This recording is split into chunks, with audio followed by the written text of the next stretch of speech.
Final stage, one game left. Heartbeat louder on your breath. They're just pincered by like those legs. There's not much you can do here. Going to the knife, misses. Still alive. Get two. What am I watching? Tai Lung though, he's gonna walk up. Never mind. Okay, Tai Lung. Nice goal, my friend. Oh my goodness, Tai Lung has got nuclear. What do you mean you need teammates? Just send this guy in. He's getting the ace.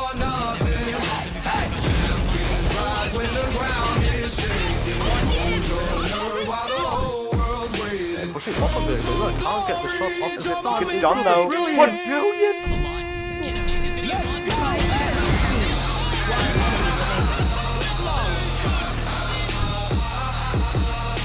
No way, Silent! They all slow-mo though! He gets the A, the ace, and the defuse!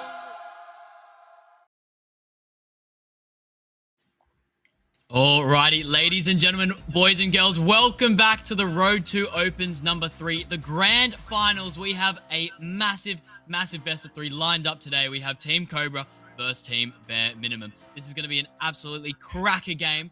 Both of these teams have got a ticket to the Invitational, but they are going to be battling today for that grand prize of $100 and the respect that they deserve to be winning the Road to Opens. Today, I am joined by K-Man, and we have a great game on our hands today. K-Man, how keen are you?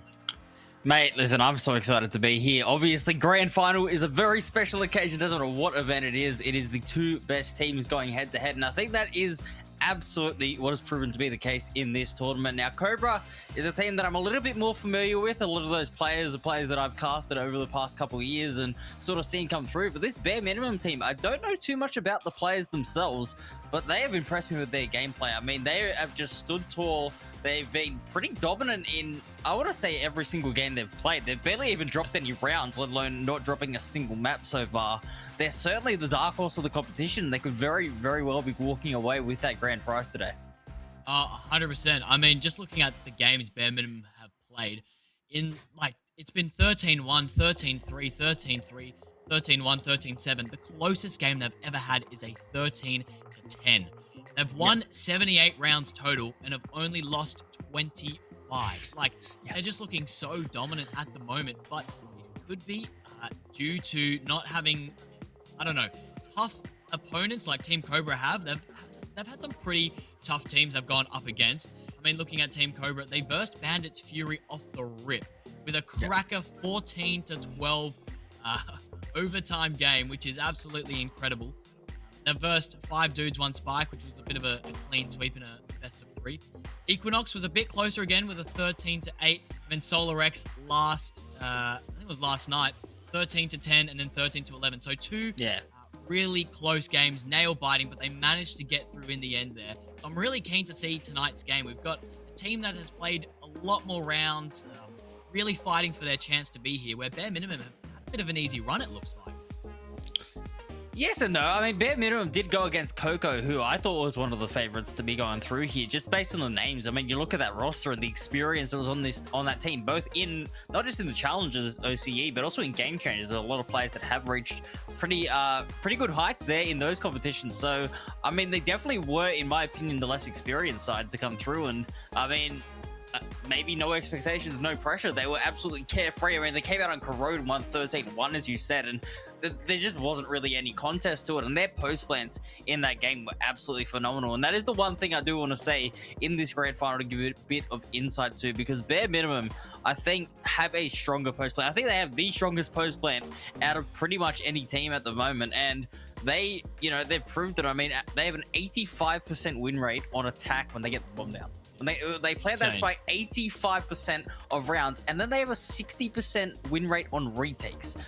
Just to give you guys an insight onto how insane that was. Obviously, everyone knows me in challenges being the stat guy. I had stats from the last couple of years of challenges. The average retake percentage of a top 8 challenges team in 2024 was 33%. They are almost double that success in this tournament. That just shows how good their protocols are. And I mean, they just simply have win conditions on attack and defense, which is going to be scary for COBRA to come up against. Oh, 100%. I think, yeah, bare minimum are looking pretty strong going into this. They've absolutely decimated their competition. And yeah, as you said, Cayman, 85% win percentage once they have the spike down. Like, that is insane. Yeah. If you hear the spike being planted by bare minimum, imagine knowing you've got a 15% chance, the stats don't lie, of winning that. Like, that has got to be scary. I mean, look, to be fair, if anyone is going to do it, it's going to be COBRA, right? I mean, you were listing out the quality of opponents COBRA have come against and how to beat them. They're going to have their own game plan on how they're going to have to retake. And speaking of retaking here, looking at this map veto, Henners, I got to say, I mean, Haven generally is that side that does favor the attackers, so those retake protocols are super crucial. Yeah, 100%. Yeah, it's pretty interesting. The map vetoes are in. Road and Split are the first 2 maps to just instantly go from both teams. And then, yeah, Haven and Bind. Yeah, bare minimum, going to be picking Haven, starting on the attack. And Team COBRA are going to be picking defense for Bind. Sorry, the other way around. COBRA chose Haven, bare minimum chose Bind, but bare minimum chose attack for Haven, defense. Then Breeze is gone, Pearl's gone, and then Abyss with bare minimum choosing defense. Yeah, it should be interesting. I'm surprised Pearl got played as much as it had been in this tournament, to be honest. It's generally a map that does get quite heavily banned, especially in this region. Split as well as one of those maps that our regions just never really seem to play, so I'm not really too surprised at this veto. And seeing Abyss there as the decider, I think both teams are going to be relatively comfortable. I mean, Abyss has been around for quite a long time. There is, you know, pretty solid theories around how you're going to play that. So I think that, you know, in terms of the map veto here, it is pretty even. I would say that, you know, COBRA probably have a little bit more experience on Haven just in this tournament alone, but seeing the way bare minimum have played, I'm not too concerned about their map pool. Yeah, 100%. I think, honestly, with bare minimum starting on the attack on Haven, like, you get the spike down, you just try and win as many rounds as you possibly can, and if they're winning 80%, 85% of the time they're getting the spike down, like, it should be such an easy first half for them. Yeah, we'll see. It is interesting. You know, obviously another interesting factor into, you know, getting that spike down is, you know, the first engagements, the opening engagements. And I did kind of run the stats on both teams. And I mean, both of them, they win more first kills than they lose. I mean, at the moment, COBRA coming into this, they've had 73 first bloods and 57 first deaths as a team. So they are more often than not winning those first engagements. And the same thing for bare minimum. They have 55 first bloods to 48 first deaths. So, you know, both teams, they do get those openers. And I mean, obviously numbers advantage, converting that into a win. You know, there may or may not be a video on that somewhere on the internet. So, you know, go check out that one on Hannah's YouTube channel. But anyway, no, but I mean, look, it does show that getting those opening picks is going to lead to success. Both of these teams have done it more often than not. So having those numbers up advantages and converting them into round wins is very, very crucial if you want to go and win a tournament. 100%. I'm super keen for this game. We're about to get stuck into it. We're just waiting on one more player. But yeah, both of these teams have absolutely earned their spot to be here. The way the format of this tournament worked was that there was no lower bracket. And for the first few rounds, it was a best of one. So these teams are both 6-0, I think, currently. Yes. They've won all 6 maps and haven't lost a single map. So you've got 2 great teams that haven't lost a single map this tournament. One of them will have to bleed. One of them will have to lose. And I'm excited to see who it is. Because honestly, both teams are looking so strong.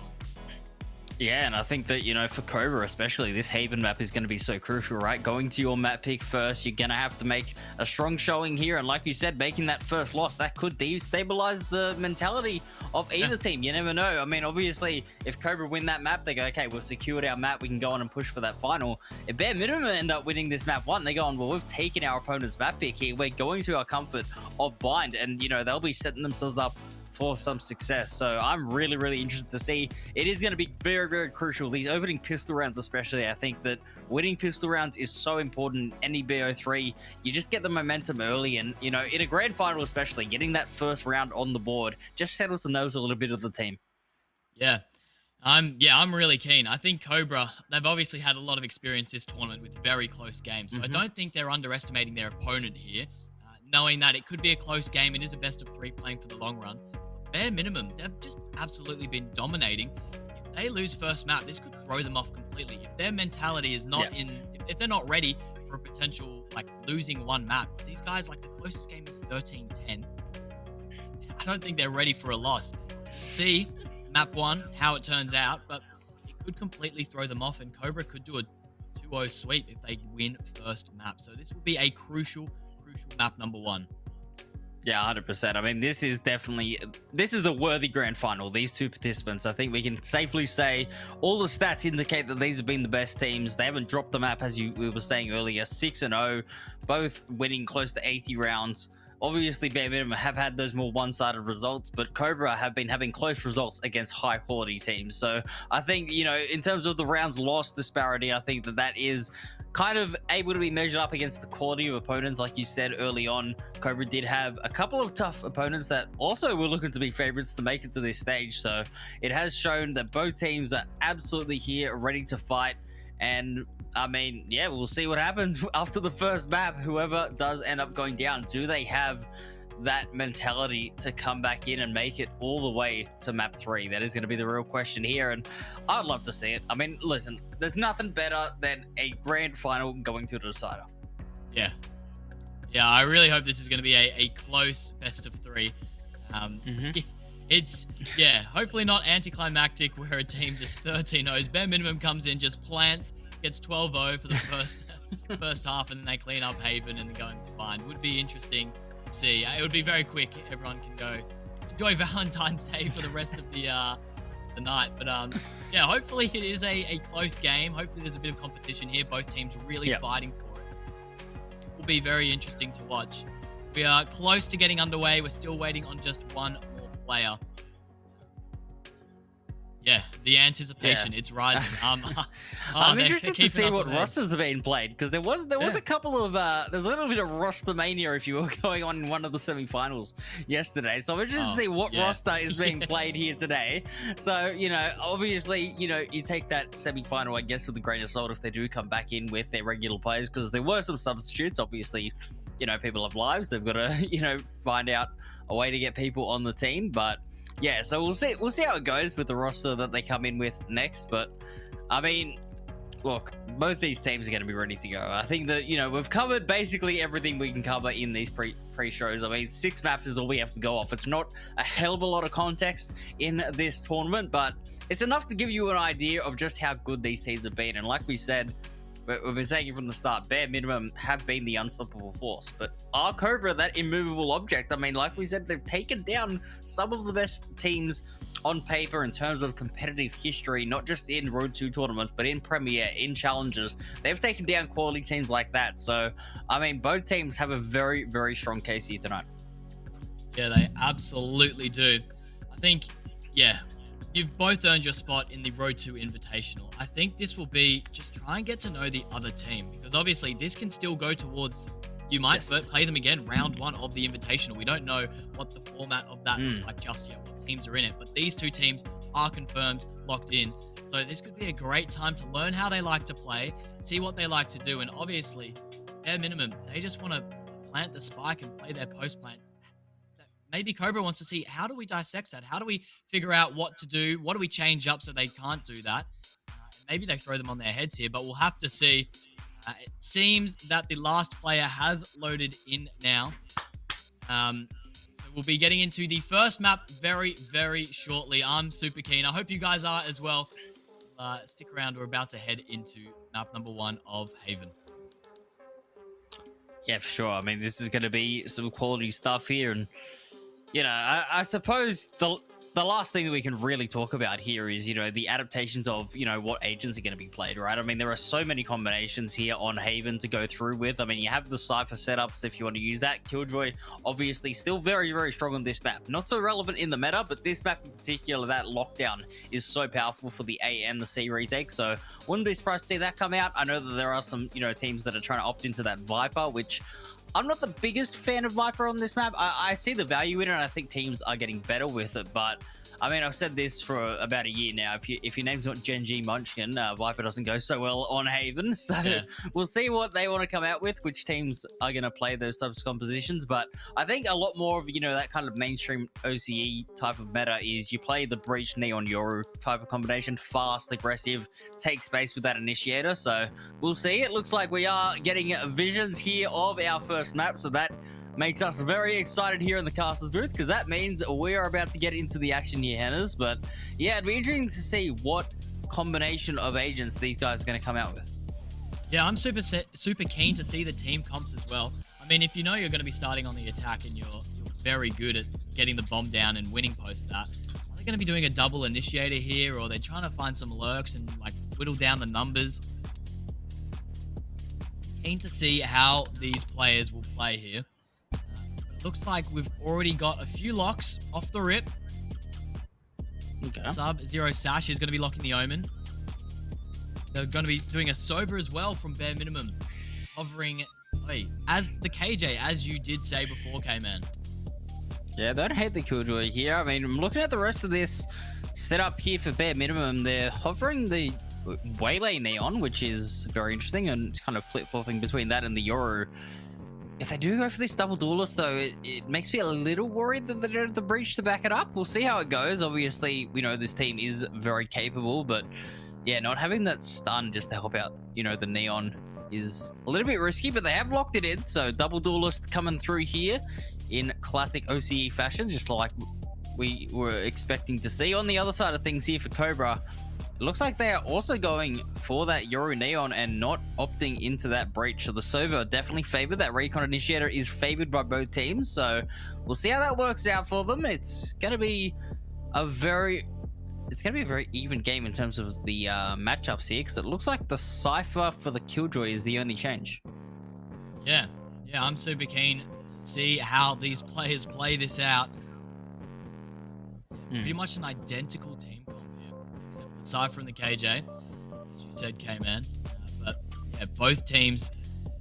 Yeah, big round one coming up here. How do you set the tempo? How do you set the pace for the teams to really show that you guys deserve to win these finals? We're about to see. I'm keen to see how Team COBRA is set up here on defense. Knowing that Bare Minimum probably will just try and get the spike down. Keen to see, where people set up, what they like to do here. Yeah, I think the onus is really going to be on this Cypher player, right? Obviously, holding down a site and being, that solid anchor. When you are a Cypher, you're kind of trusted to solo hold one site and allow, on Haven especially, allow the other two maps to be heavily defended with a few more numbers. So it's going to be very, very big here on both Sentinels, really, to stay alive, play their life, get the information required, and, try and get their 1 or 2 picks as the opponents are entering the site, and then potentially get out and have numbers for that retake. That's going to be the crucial factor here, because obviously double duelist, everyone talks about the duelist, everybody talks about the kills that happen, but on a map like Haven, in the current meta that we are in, a Sentinel's life is so valuable on defense. 100%. I mean, this map is absolutely huge. You have 3 sites plus garage, and then A's got 2 separate ways you can go as well. If you really let your team split across the map there, I mean, if you lose numbers, Bare Minimum can just destroy on the attack here. I want to see if they do a bit of a default here, try and find space, find some numbers. Those Cypher trips will be huge, both Gary and then the Cam on C, just for information.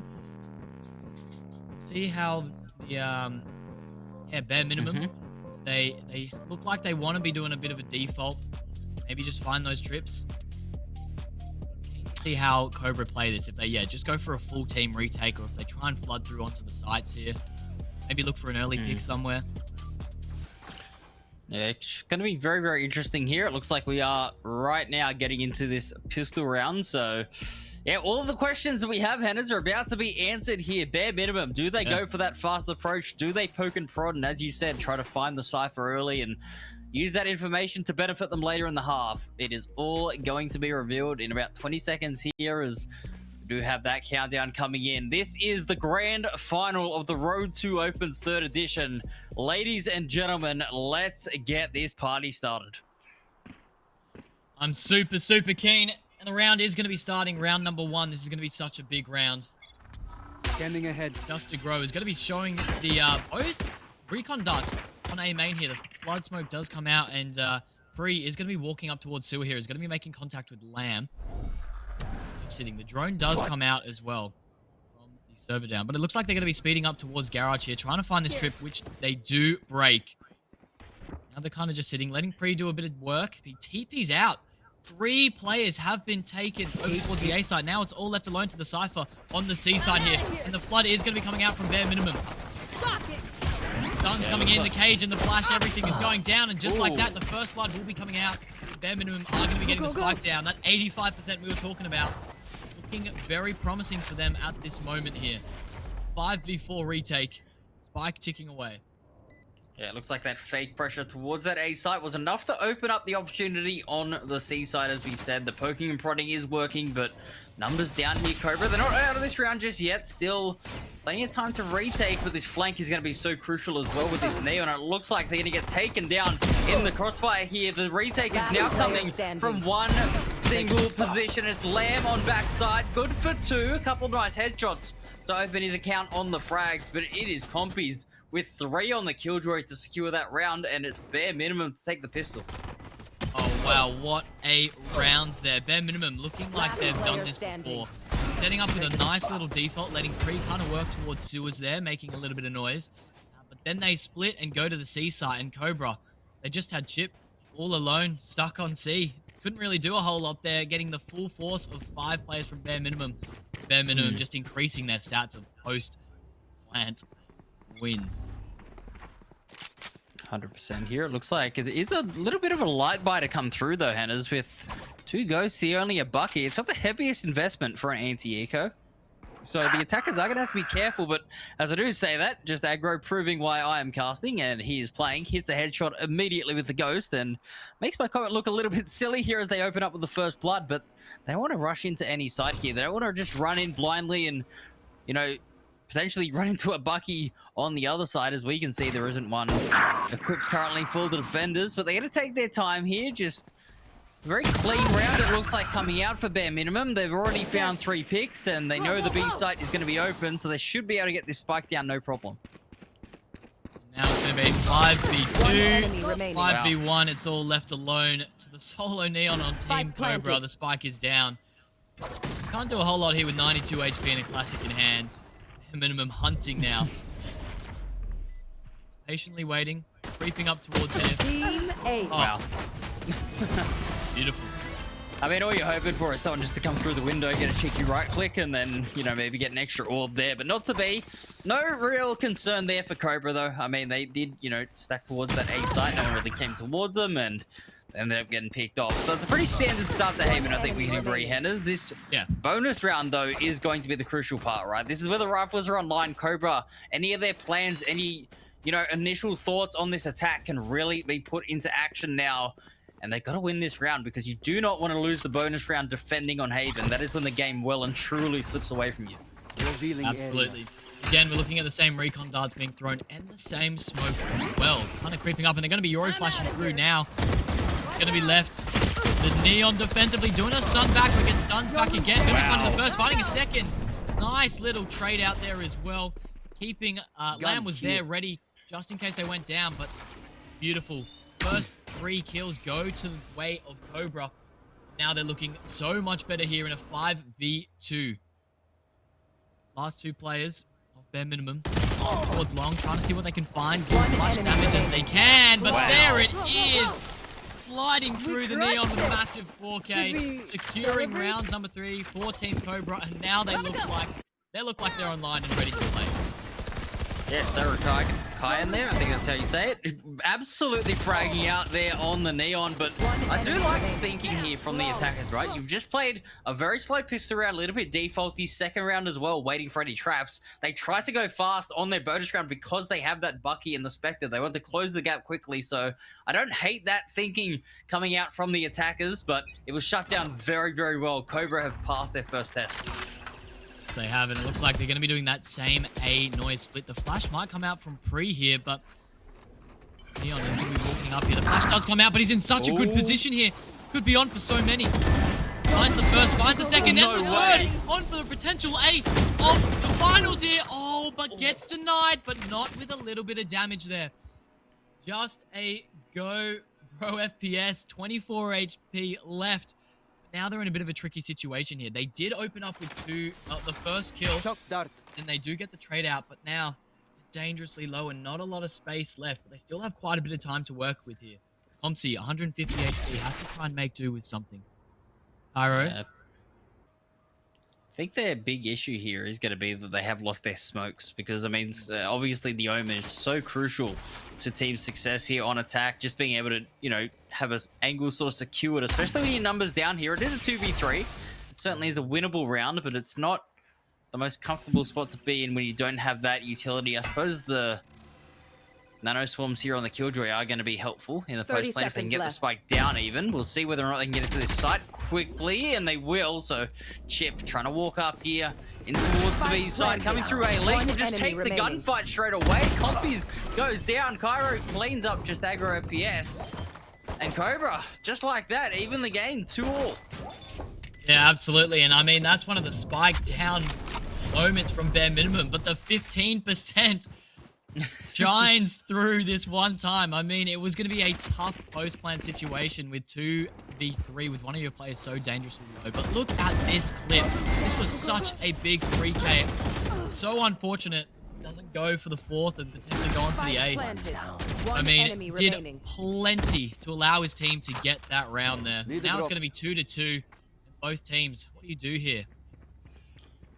I think Bare Minimum are going to go for potentially a quicker approach on this round, just looking at their buy. They've got a couple of rifles, but I'd love to see them slow it down again, like they did on that pistol round. Just sort of, you know, make Cobra really think about what is happening on this map. Make them a bit curious and try to isolate a defender. We can see Maxi with this hero rifle in hand. He's trying to do just that and isolate a player in towards short. We'll cop a lot of damage with that outlaw, but at the moment, it is just health being lost. Numbers still 5 apiece, and it does look like Bare Minimum want to hit towards this B site. They are creeping their way towards here. I think they're just trying to find a little bit of damage before they hit in, but it looks like the flag is going. The gun has been shot. They're going to be running straight into here. They do have some sheriffs in hands. They just want to try and get this spike down here. See what they can find. But the first blood is going to be coming through for the players of Cobra here. They find two. Just to go is going to be finding another one, but the trade does come out right now. It is going to be a 1v3 situation. Everything left along to the Sober, but Pyro gets the final shot off. And Cobra is going to be taking the lead for the first time in map number 1. Well, maybe stats don't matter too much here. Has second retake in 5 rounds been pulled off here by Cobra. They are stepping up to the task here. Very, very impressed so far with the way they've defended. Like I said, losing the pistol is, you know, obviously being on defense, on Haven, winning these rounds is so crucial. As we do see here, 3-2 currently is the score. We do have a lead here, very narrow lead coming through from Cobra. But yeah, I want to say their retake protocols and their defensive setups have been super impressive right now, Hannahs. I love the way that they're able just to find that information without committing too much of a body towards it. You're going to see here as well, it is just going to be Pyro in towards this corner, has the gate crash to get out. So this is plenty of information again. But yet again, these defenders, they don't have any risk. Yeah, it looks like Bare Minimum are now going to be deciding against heading towards that C site. Lost quite a bit of space here, a bit of map control, because all 5 players were sitting there C long. But now they're going to be re-clearing slowly. 40 seconds down, a minute left on the clock. Looks like they're going to be deciding against going back towards A. A bit indecisive. They're not sure where to go just yet, but they are going to be faking that A pressure once again. And Pyro falls for it. It's going to be leaving that C, but there is still going to be Chip. Just going to be jump spotting, seeing if he can find anything just yet. Oh no, Cobra have misread this and going to be going towards the A. Bare Minimum have pulled this fake off so well. And Chip absolutely just gets decimated there. And here we go. Bare Minimum have the site completely for free. I think Cobra are going to be trying to fight for this with a bit of blood smoke here. The first shot does go and rings true. Bit of a TP through. Zero Sash is going to get one through with the dart as well. Now, Recon going down, and Sora is going to be going through. Gets one, but gets traded out by Compsy. Now it's going to be a 3v2 situation with a bit of a retake here. Lamb and Cairo, what can you do? gets one. Now it's going to be a 2v2, but the spike has been planted. Here we go. Lockdown and the mollies as well. Not a lot you can do in this situation. Trying to stick to at least half, maybe. No, comes off. Oh, he doesn't get half here. Mistimed it. He's mistimed it completely. Now it's looking so much better for Team Bare Minimum. But Cairo is too good. The headshots ring out. Oh my word, Bare Minimum showing why they have an 85% win rate with the spike down, but it doesn't matter if you're going against Cairo. The answer for COBRA every time. That is disgusting shots coming out here. I mean, as we saw, Chip getting absolutely demolished by Sora there on the entry was absolutely huge, but yeah, I'll be honest with you, the retake, it looked a little bit clunky at first, but Cairo with this shorty is what really opened it up. Getting rid of the Omen, not allowing them to get that third smoke of the round and been putting it on the spike. That one way, as we know, is very, very difficult for defenders to retake a round. So that was a crucial pick again onto the Omen early, and we'll say that quite a bit here, Hennes, already. Just losing the extra bit of utility does tend to make things a little bit awkward. And speaking of awkward, things are going to get very tricky now for the attackers as both duelists have been dispatched by Cairo yet again. Cairo is just playing so well in these few rounds here, and it's working so well for Team COBRA. They've given themselves a bit of a lead, and now they're just looking like they're going to be taking it to the 5th win for them here. Wouldn't count them out just yet. Sub-Zero Sash, TTV just to go. They are now just going to be seeing if anyone swings from COBRA. A little bit of damage has been done, but it's not going to be anywhere enough of what they would like it to be. Now, just the damage, it doesn't look too good for Team Bare Minimum here. They are stuck in a corner. 40 seconds left. Spike just in hand. They're waiting for anything. Sash, the timing not be good for them here. Looking away, they're about to have 3 players absolutely decimate them here. And there it is, Chip going to be getting one. Spike down A. And Sash manages to find one, which is pretty interesting. But Team COBRA do take it to, they take round 7, 5-2 now. They really, really good lead. 5 rounds in a row for them. Yeah, I gotta say here, I prefer Bare Minimum to play when they're playing that slower approach. I mean, we saw all the pistol, we saw in that second round, and then they tried to make that pace change. And ever since then, they've kind of just been holding W and trying to get really aggressive in the face of COBRA, and it hasn't worked. Like I was saying at the start here, Anna's less utility on the map, you know, obviously with this meta change, does make it a lot harder to get in the face of your opponents and make those really scrappy fights. Playing that more methodical Valorant is rewarded a little bit more here, and just waiting for your opponents to come to you. Obviously on a map like Haven, the defenders need that early information, just like we're seeing here with Sorokin trying to, you know, find the extra info towards A. If they can isolate a defender just like that, we will see sites start to open up. Bare Minimum have got to be patient. Yeah, looks like Bare Minimum want to do a bit of a C hit here, but COBRA are going to be reading this well with 3 players ready towards to retake the site here. Cairo, the favorite, jumps up, finds the first. Spike down. Aware of the clone, but just waiting here. Sora's going to be finding one. Cairo's going to be getting a nice shot through the smoke as well.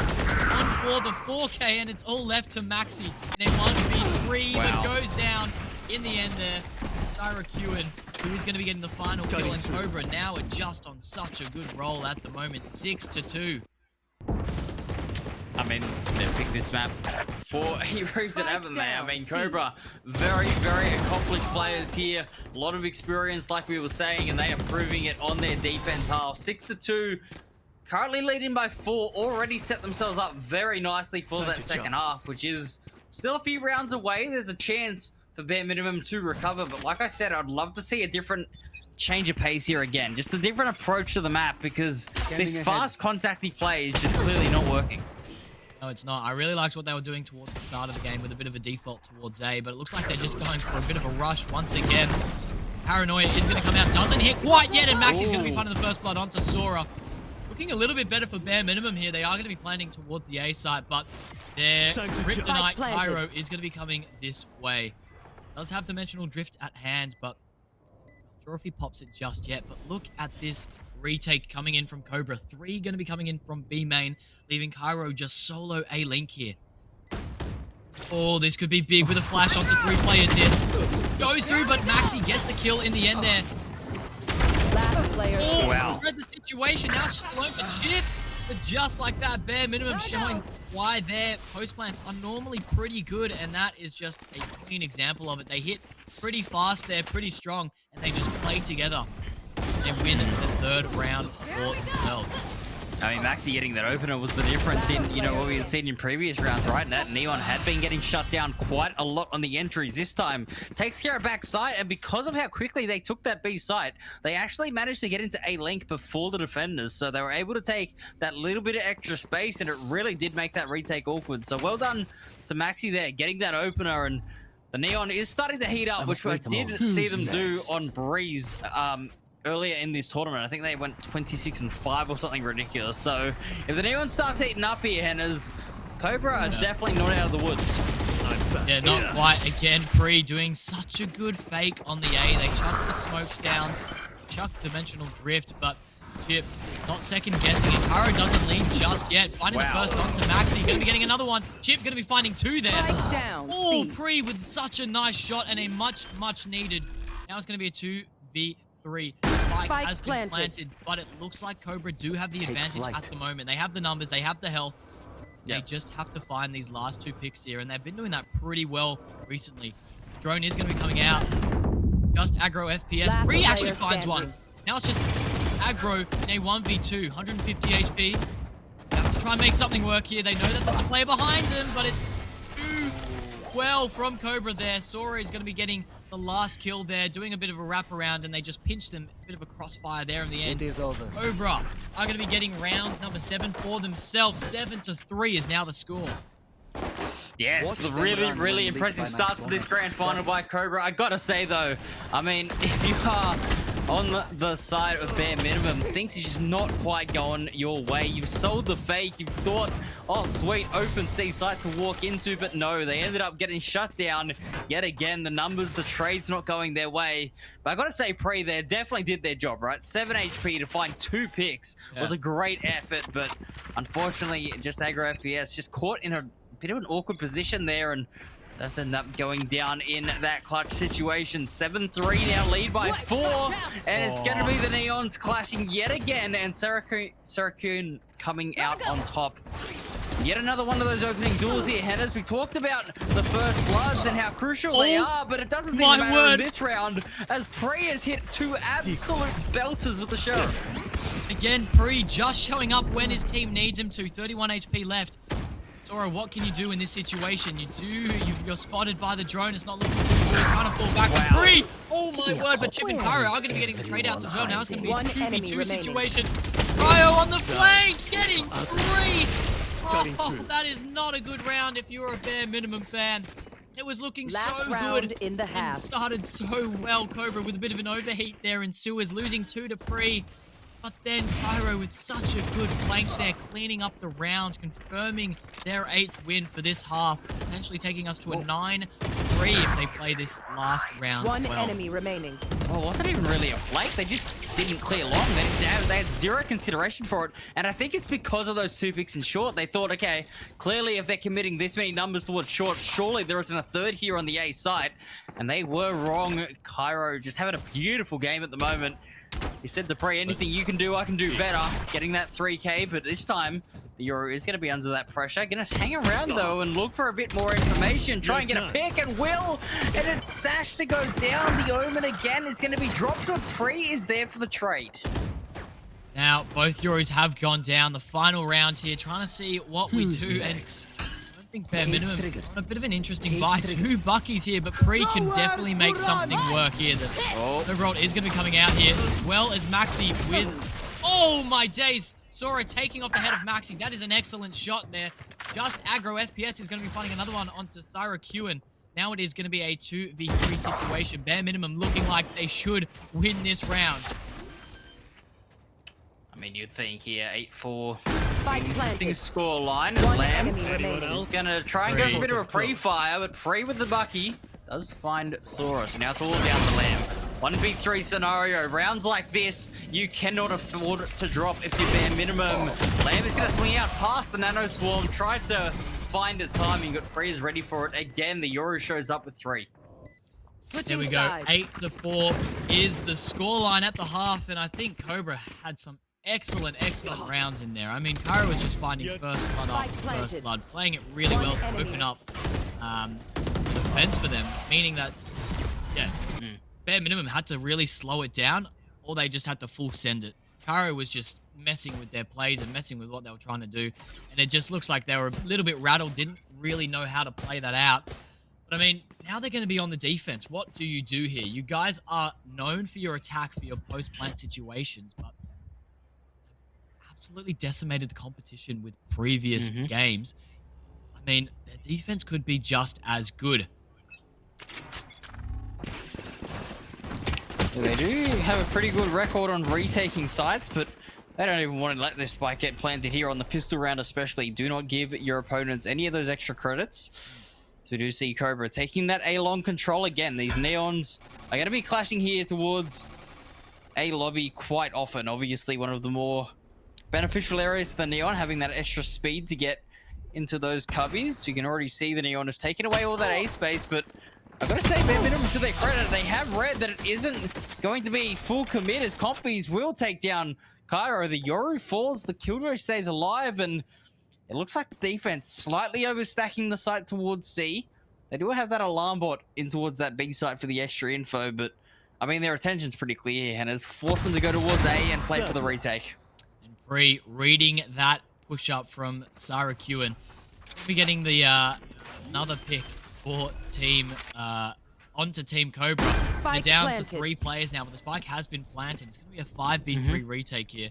It's going to be an absolutely huge retake. If minimum stuff this up somehow, it's not going to be good for the scoreline for your team in map 1. They are looking like they're about to explode out here. The paranoia does come out from Zora, who does get one.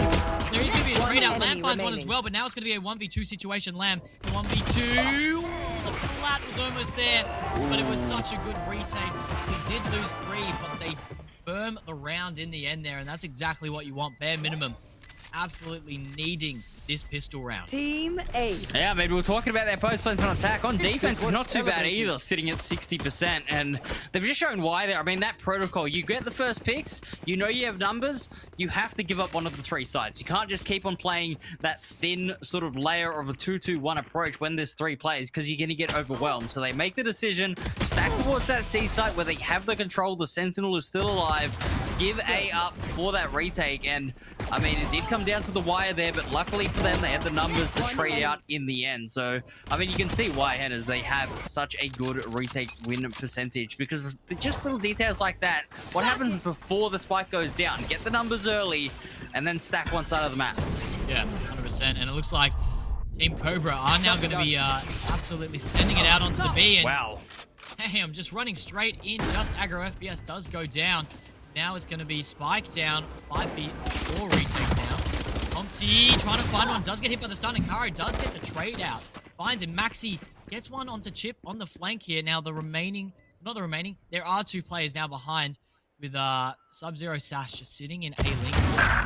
Kyro's going to be finding one. Pre gets the kill onto Kyro, back out now, but time is running low. Pre is dangerously low as well here. Such a good buy-up round. I reckon it was going really well. What a shot. No way. There's no way. Pre's gonna keep him alive, but Sarah Kewen with the clutch in a 1v2 scenario will end up taking him down. The spike is gonna detonate. Everyone falls, but that is a disaster for bare minimum here, Henners. They had a little bit of a lighter investment. They were not ready for the Neon with the Bucky to get in their face, and they end up paying for it with a round lost. This is devastating, as it will be back up to that 4-round advantage, but the economy for the attackers is gonna be very rough heading into this 3rd round. Yeah, absolutely. I mean, bare minimum. Such a good retake there. COBRA looks like it just slips through their fingers. I didn't think bare minimum would even have a chance of winning that. But 9-5 is now the score. This is going to be such a big round. I mean, if bare minimum pull this off with 4 sheriffs, 3 sheriffs, and the Bucky. Oh, Pre's running up straight up to Lamb and gets the kill. Maxi and Pre, they both find one. This is not good for Team COBRA. You've lost 2 guns, Maxi. Oh my word, looking so sharp here. Zora's going to be getting 1, getting 2. The flash does come out, but Pre gets the trade out in the end. Now it's going to be a 1v3 situation. Chip, what can you do here? You cannot afford to be losing this round. I mean, they were on such a bad bye. Oh my word, Team Cobra. Everything is now relying onto Chip here. Kind of just gambling the A side here, but Chip is going to get the spike down for free on C. It's going to be a 3v1 retake here. Spike planted. What can you do, Chip? What can you do? Yep, it's all on the Cypher. He has had a little bit of a quiet game in that first half, but this is the real chance to be in the spotlight. 1v3 scenario, drone is coming out early, and we'll reveal the position of the Cypher. Pinged up as well, so they know he is on that retreat. We'll find all of the members here on the defense. At least he can hold that one angle, but the recon bolt will scan free. I mean, I feel like a broken record at the moment. Pre with a 3K, just continuing to find value on this Yoru. Thrifty. And bare minimum, just like that, pull off a thrifty of their own and hit back. I mean, Pre is absolutely having a game on their hand right now. The entirety of bare minimum are negative, except for Pre, who is 17 and 12, which is ridiculous. Like 9-6 here, and your entire team's negative except for Pre, who's just finding value time and time again. And I think the one key that I've got to say in this round was Pre getting that opening pick onto the Sova, dropping the spike. You could see the attackers as they entered the site started to turn around. They were kind of in two minds of, oh, we can't really commit to this because we don't have that spike. And that hesitation is what ended up being their downfall. They went down on the site as well. And now we find ourselves in this position. Bare minimum now on an anti-eco, but it might just seem like the Bandit is going to get the opener again. The Yoru's on both sides are going nuclear in this one. Absolutely, Cairo somehow finding a pick and dangerously litting up aggro FPS here. Does get away just because Sub-Zero Sash does come out. But yeah, such a good lurk here from Chip. They are going to be getting the A site completely for free. But again, it's just bare minimum going to be doing this retake with numbers. They do have the gun advantage, and it's only two sheriffs and a classic in hand. The spike is down, but what can you do here? Sora has to be absolutely huge here if they want to try and find some value. Yeah. Pre is going to be popping the dimensional drift straight away. Going to be spotting Lamb, trying to get his team to spray through the smoke here. Sub-Zero Sash is going to be finding one. Maxi's going to be finding another one onto Lamb. Now it's all alone.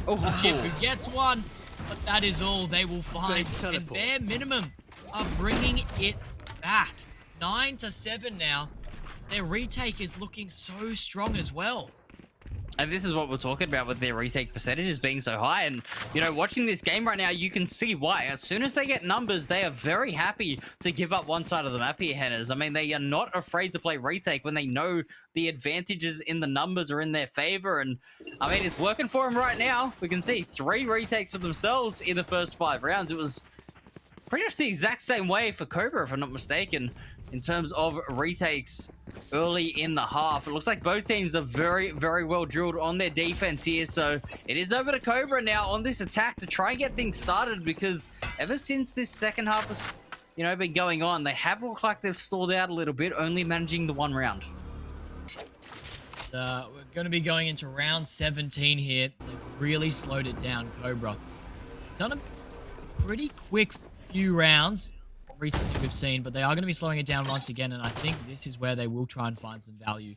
Try and get a bit of map control, break some util. Sarakuan gets the KJ turret. It seems to be backing off. Patiently waiting, letting the clock run down, seeing what they can find, and give Chip some space and time here to see if they can find anything on the B site. But no one will show from bare minimum just yet. Still slowly, just waiting. Both players, both teams, all have all their players still. Here we go. Kara is going to be speeding it up here with the dimensional drift, but haven't cleared out Maxi. But that is all Maxi will get is one. But Bree's going to be finding another one, and Compsy's going to get one as well, finding the lurk onto Chip through mid. Now it's going to be a 3v2. Bree going to be coming through, getting another Lamb on the 3K, on for 4K now. A massive few kills there, but has to secure the round onto Compsy. He knows where the last player is. Oh my goodness, beautiful. Lamb, headshot after headshot, securing the round 14 COBRA here, mechanically just dipping bare minimum and winning another round for Team COBRA. Lamb's got to send his perspective of that one to us afterwards. Headers, that was insane shooting by the Sober. I can see how he's flicked for the trade, but how has he found the third? I don't know. It was through a smoke, I think. And he's just landed the headshot and saved COBRA from losing yet another round. What a moment to win out for COBRA, though. Extend their lead back to 3 and save their economy. That could be a grand final defining moment. Yeah, it absolutely could be. These are the rounds that you absolutely need to win, because this is where you can let the map get away from you.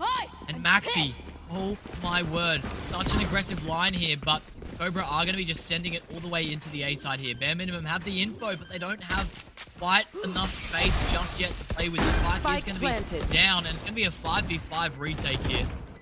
Now, COBRA trying to set up, getting ready for the post line here. Bree narrowly just escapes. What a ping from the drone there. Now it looks like they're going to be getting ready. Bare Minimum going to be flooding straight through. What can you do in this situation? Corner here. Going to be running through. Dash Lamb. Everything's happening. Now it's going to be left to no one. COBRA clean up, getting all 5 players as Bare Minimum try to run through there and take their 11th win for map number 1. Yeah, it's just good trades, good crossfires being set up, and unfortunately Bare Minimum kind of went into a meat grinder there on the retake. We can see here on the retake exactly those crossfires. There's about 4 different angles that had to be cleared, and there was just no way in hell Bare Minimum were going to be able to get that. I love the play from Chip, though, I got to say as well. Entering over towards, just before he went into A long, throwing that Cypher cage down onto window. You were noting how aggressive that flank was going to be, but that cage just gave the extra time for the attackers to group up.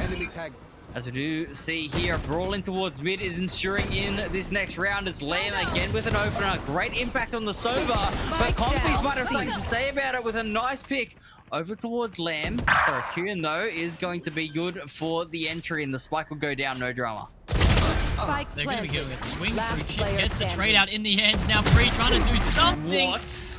Oh my days, that could have been so dangerous for Team COBRA if the shots continued to land there, but just ends like that. Again, COBRA now on match point, 1 round win away from securing the first map, and Bare Minimum could potentially be losing their first map of the series so far here. They really have to lock back in here on the defense, and I mean, COBRA are just giving them more problems. I gotta say, even though, yeah, COBRA at the moment are definitely putting their head above Bare Minimum here, just seeming to be the better team. You get that feeling at the moment that one of these players for Bare Minimum are going to have that special moment, and you can feel it coming. There is going to be another highlight, another twist and turn in this one, as Free will find a first blood over towards Sora. That does, again, eliminate the smokes. It makes it a bit difficult for the attackers to take some space, but the defenders are worried about this B side already. This smoke kind of helping the Neon take a bit of extra space. This is a better start to the round if you were for Bare Minimum, but just running straight through Sarah Q and trying to find anything, and has so much of the B. Getting the shot onto Pre, doing some work here. Could single-handedly take down all of Bare Minimum with the aggressive playstyle of just trying to find some picks. Lamb is going to be finding another one onto Maxi, and now this is not looking good for Bare Minimum. They had the numbers advantage. They had a bit of space, but now it looks like their backs are against the wall. They're all towards CT here. Humpsy trying to find one, but Lamb retaliates. Now it's going to be a 2v4. What can you do here? Not a whole lot is now left to Sash, who goes down. Attackers Ewan, who is going to be getting a 3K in the end. They're securing map number 1 for Team COBRA. And I mean, Bare Minimum have lost their first map in the series of the Road to Opens. Let's hopefully that doesn't rattle them too much going into map number 2 in just a moment. But what a map number 1. Haven was so good there. Yeah, absolutely. I mean, full credit to COBRA as well. In that last round there, Hannahs, I gotta say, they cracked the code. They knew that Bare Minimum have this habit of getting the first blood and just giving a site. They found out that was the B site, and instead of just going, okay, we'll just take the plant numbers down and try to figure it out, they looked for that extra space. They looked for an alternate way to win that round, and it just so happened that we had Sarakurian just swinging into C-Link, completely catching the defenders off guard. They were not expecting just a dry contact play like that over on that B side, because so often COBRA had just taken that spike plant option, and that little change in the attack, the change of the tactics, ends up coming through, and COBRA will take map number 1, as we said. So it's going to be interesting to see how that affects the mental of Bare Minimum coming into this second map. But I mean, there's still a long way to go in this grand final. Like I was saying, I mean, watching that map, seeing the clutch plays, seeing the shots coming out from all these players, you just feel like Bare Minimum are not done yet. Yeah, absolutely. I mean, Pre was looking so sharp there in some of the rounds, securing some very, very big rounds for Bare Minimum. But it looks like some of the players are still just warming up, getting used to playing in the finals here. Maybe a bit of nerves, I'm not too sure. But Bare Minimum, when they looked good, they looked good. I don't think COBRA should have won some of the rounds they did win. I mean, Cryo had that one round where he shot the last 2 players. It was a 2v3 retake on C there. He got all 3 of them there in the end, but I mean, they shouldn't have won that. They missed times with the KJ ult, trying to get at least half, but Bare Minimum just kind of let a few rounds slip through their fingers, but knowing that if they lose this next map, they will be out and getting second place. I think they're going to try and switch on here a little bit more and want to lock in and make sure they do win. I think we're going to Bind next map. Yeah, that is going to be very, very interesting there on map 2. And I mean, you're completely right. Shout out to Cairo. Absolutely phenomenal performance on that Yoru. Kind of, I mean, in that first half, felt like was the difference, right? Both teams were having trades back and forth. It came down to those 2v2, 1v1s.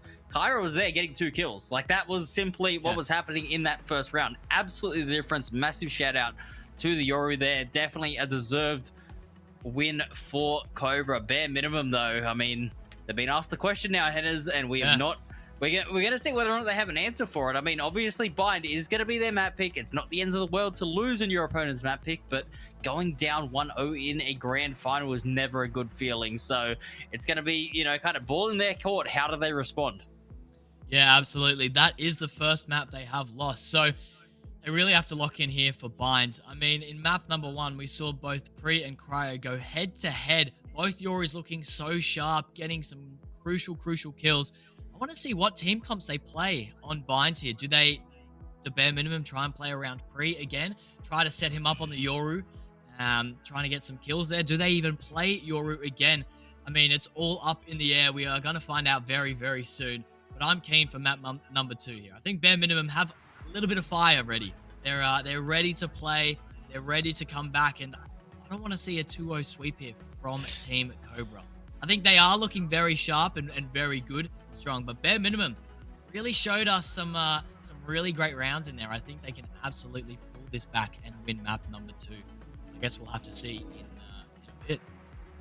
Yeah, 100% here. Map 1 has been wrapped up. COBRA, 2 good on Haven. They do take a very convincing 13-7 win in the grand final series, and grand final point now on the line. Can Bare Minimum keep themselves alive on Bind? We'll find out right after this short break.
Welcome back. We are going to be going into map number 2, Bind, against two massive good teams here. Massively good teams here. We have COBRA, first team, bare minimum. They are both looking incredibly strong.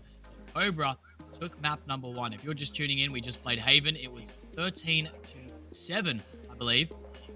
Such a good map. Team COBRA did take map number 1. There were a few rounds. It went back and forth and it was quite close. COBRA just, showing their dominance, absolutely sending it through and just destroying there. In the last round, I mean, the Neon for Team COBRA. Sarah Kewen was just running it down and just trying to see if they could find anything, and they absolutely did, just getting kill after kill. Cairo as well for Team COBRA, just finding the picks they absolutely needed. But the question is, can they keep it up for map number 2 here? They are going to be going to bare minimum's map choice of Bind. They're going to be able to keep it up, find the kills, find the picks, the lurks, and whatnot. Yeah, I'm super excited to see how this second map will play out. Can bare minimum keep themselves in the grand finals, or will they lose and unfortunately be eliminated, getting second place? Yeah, that is going to be the question here. And I mean, we were talking about how good those Euros were, but I got to say, I mean, you said it just there with Sarah Kewen on that Neon. Both Neons were excellent as well. I mean, Maxi had 5 first bloods, which is getting in there, making space. So the double duelist composition certainly is one that is going to be backed here yet again by bare minimum. This time they're going to go for the Raise Waylay approach. So it is going to be a bit interesting here because they're playing the Breach as the initiator. It's an interesting team composition here. It's not one that I've really seen too much of. The Chamber with a double duelist and a Breach solo initiator. I am curious as to how this Breach is going to play in around this team. I mean, obviously it is just going to be early contact plays, trying to aggressively take space with this Waylay and probably combine it with a fault line, but I mean, if this initiator util does miss, I'm going to be interested to see what bare minimum's approach is to the rest of the round, because this is a very heavy commit composition here, Hennes. Yeah, it really is. I mean, I think you can also just see the confidence here from Team Bare Minimum. They're ready to play. They've all locked in, ready to go. Just, again, starting on the attack. They want to just go, get the spike down and see if they can win a few more rounds. We didn't see... I mean, we saw a few good post-plant rounds from Team Bare Minimum, but Team COBRA was just able to pick them apart and pull down their stats of post-plant wins. It was 85%.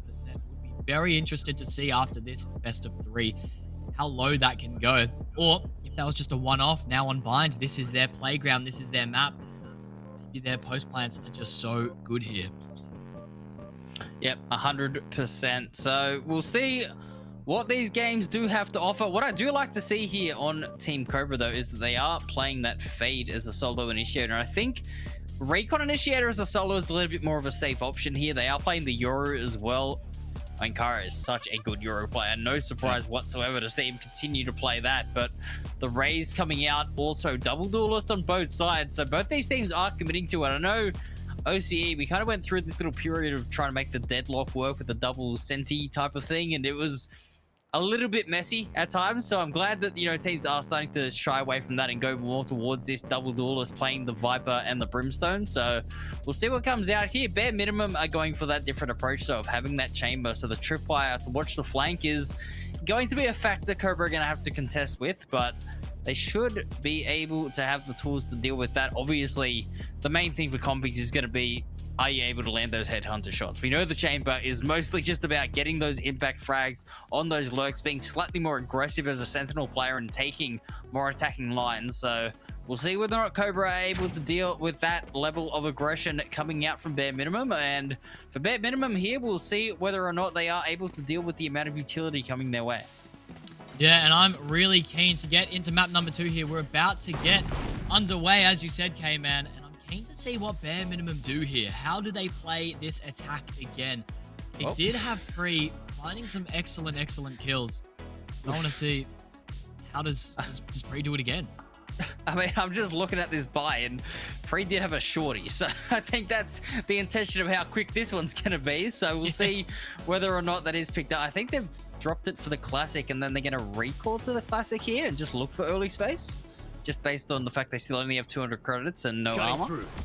I think that is what they're going to do here. So we'll see Showers is going to be a very, very aggressive push. The raise is going to come through and look for that space, and there it is. Yep, Pre up with the shorty straight away, looking for that first blood. The shots will go down. No real damage found, so they should be rotating away here, and there we go. Picked up the classic, went away. So my eyes were not deceiving me.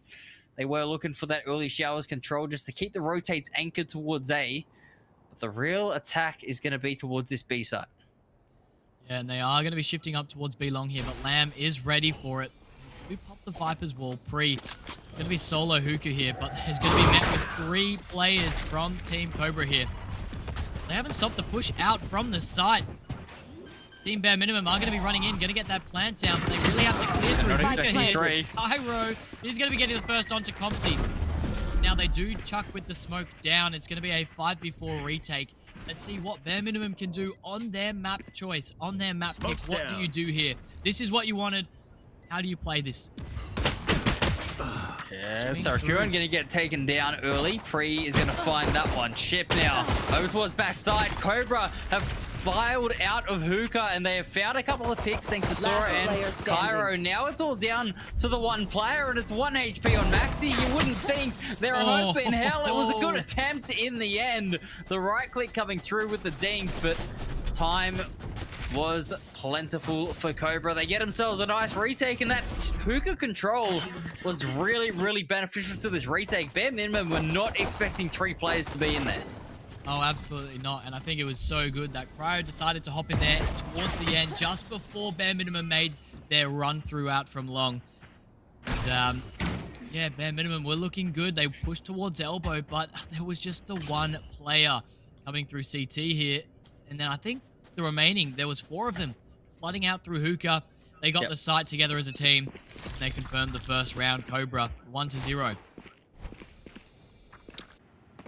We'll see here on this anti-eco. They're going for this contact play in towards Showers, and there is going to be a judge on the other side. So this is not a fun weapon to be up against when you've only got the pistols, but playing a bit of range there.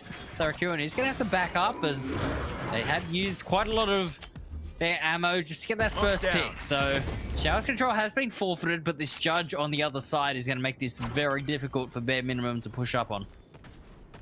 Now they are just kind of waiting. Compsy could have potentially found the first pick. It was an interesting swing with the judge there from Sarakuan, but they get the kill in the end, and there we go. The execute comes out, but Free goes down to the judge again. I liked the fault line, but it didn't quite work out in their favor.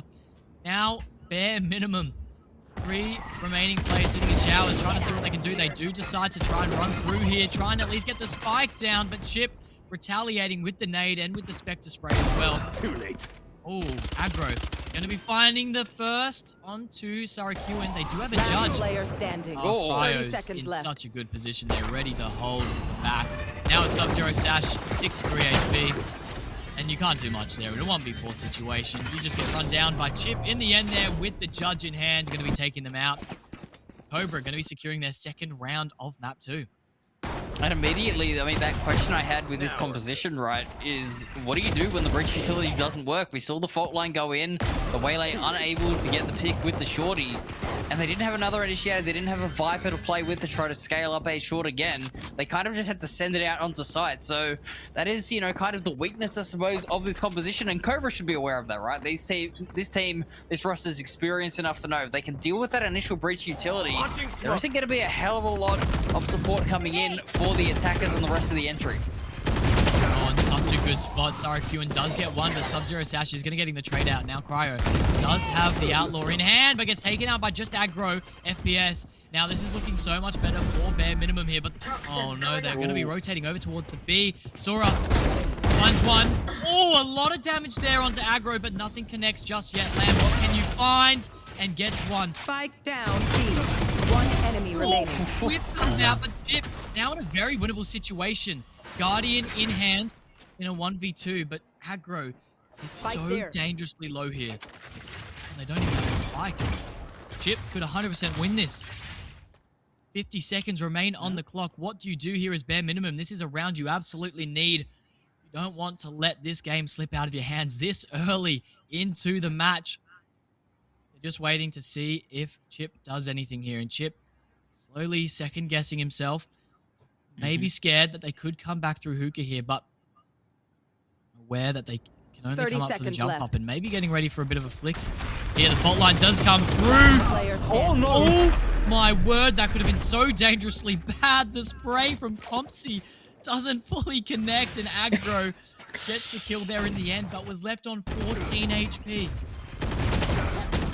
I mean, that was looking a little shaky there on the aim. I think that's fair to say, but luckily the 2v1 situation Spike comes down, through and team. they were able to find the left. trades. Not an ideal start here for Bare Minimum. You can see, I mean, this is not characteristic of Bare Minimum whatsoever. We've been seeing them clean up teams.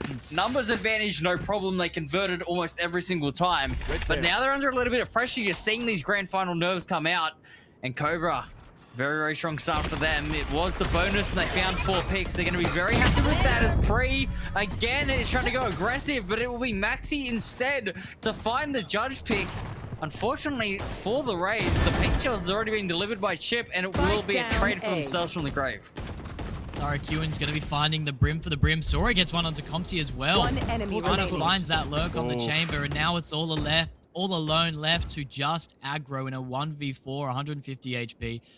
Could potentially pull something crazy off here. A minute still on the clock. They don't have the utility. That's the last of it. Great flash. Doesn't make anything with it. Unfortunately, doesn't find a kill. And now the remaining players know where they are. Sora is going to be running in. Oh, a dink, but unfortunately is not enough. Sorry, Kewen on for the 3K to secure the round for Team COBRA. 3-1 now. It's the least we can do. Yeah, good effort there in the end, but bare minimum, they need to start getting some round wins here on Bind when they are playing this double duelist, really aggressive composition like we were talking about. I mean, this is just catered towards getting early space and early attack rounds. This is the really crucial half, I think, for both teams here, Hannahs. I think you can agree there that, I mean, if COBRA can have a good defense, their attack is not going to be weak whatsoever, especially with that Viper. Having that ability to scale up a short is going to be super crucial to both of these teams, and we're already seeing at the moment, COBRA, 1-0 up in the series. They are full of confidence to start off Bind. Yeah, they absolutely are. Now you're on a bit of a bad buy for Bare Minimum here, so it should go to the way of COBRA, but we have seen Bare Minimum cook up some anti-ecos and just connecting the shots. Pre has the Bucky in hand. Would rather them see with the Sheriff because they are looking sharp, but I mean, it makes sense with the Waylay and the breach fault lines they have been using here. They're kind of just sitting and waiting. There's 3 of them tucked here on short, waiting for someone to swing, but Chip is not giving them anything. Waiting patiently. We do have Cryo sitting in the TP as well, ready for B. Free trying to find a little bit of work, takes a little bit of damage, but here, the execute is going to be coming out from short. Chip doesn't get anything. Free finds a shot onto Chip. Bit of a spray through. Lamb now stuck with 72 HP. Grenade does come through the ult as well to prevent it, and Cryo is going to be coming through the flank as well. It's going to be a 4v4. Spike is going to go down. Now Cryo with the flank is going to be absolutely diabolical. There. Finds Oh, there one, it is. finds 2. Now it's all left to Pre and Maxi. What do you One do enemy here? remaining. Not a whole lot. Maxi now 47 HP in a 1v3. The spike defuse is going to be coming out. Sora does go down. Maxi, unable to connect there just unfortunately. But as I was saying before, that was a much closer round than it needed to be. COBRA, again, almost let that one slip through their hands. And Bare Minimum almost clutched a massive, massive round out. Hey, you can't say they're not trying their hardest to make the space with this double duelist. I mean, the Bucky again, Pre and Maxi collapsing on the one spot over towards that A side. Found a little bit of extra space, but again, the weaponry not quite there to get it done on that occasion. COBRA standing tall, 4-1 now. Their lead is extending even further, and it looks like they have the read yet again as they get a contest in towards B long. That's exactly where Bare Minimum want to go.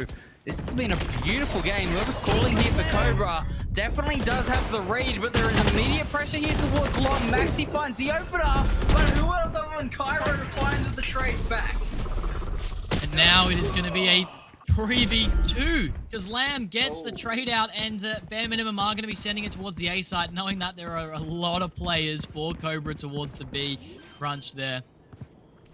Aggro has to be good onto Chip here. This is going to be a massive duel. That's not Bit of shots.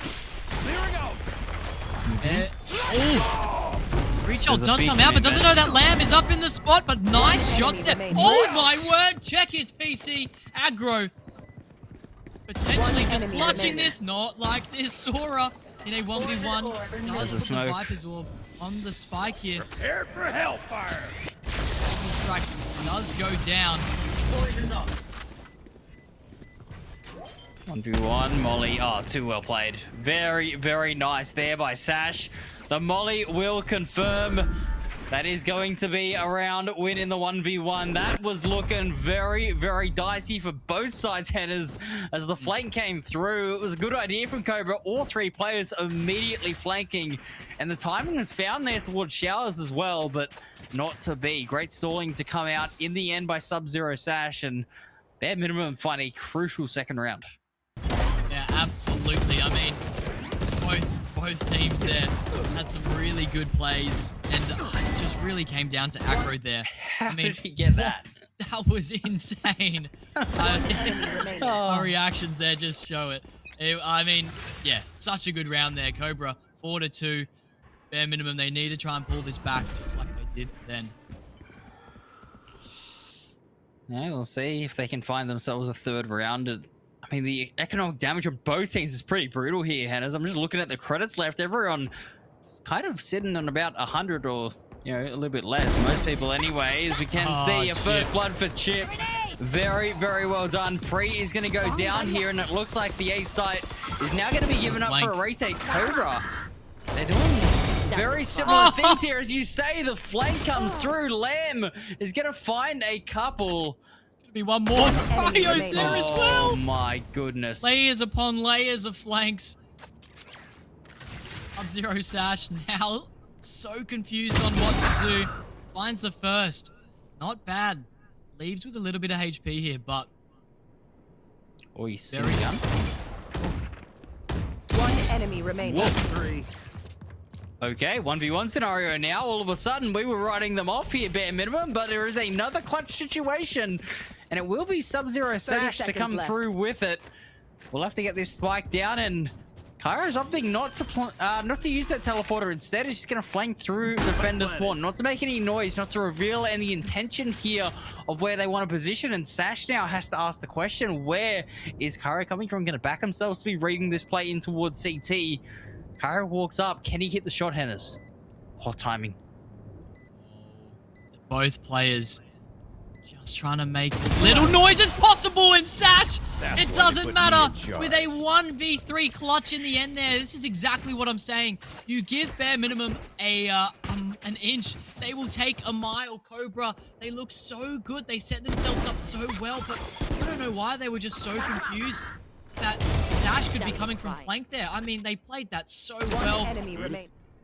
But then it just slips out of their hands. Sash just walks through and hits the shots absolutely needed. That is not a good round for Team Cobra. Bare minimum. That is huge. That is absolutely huge.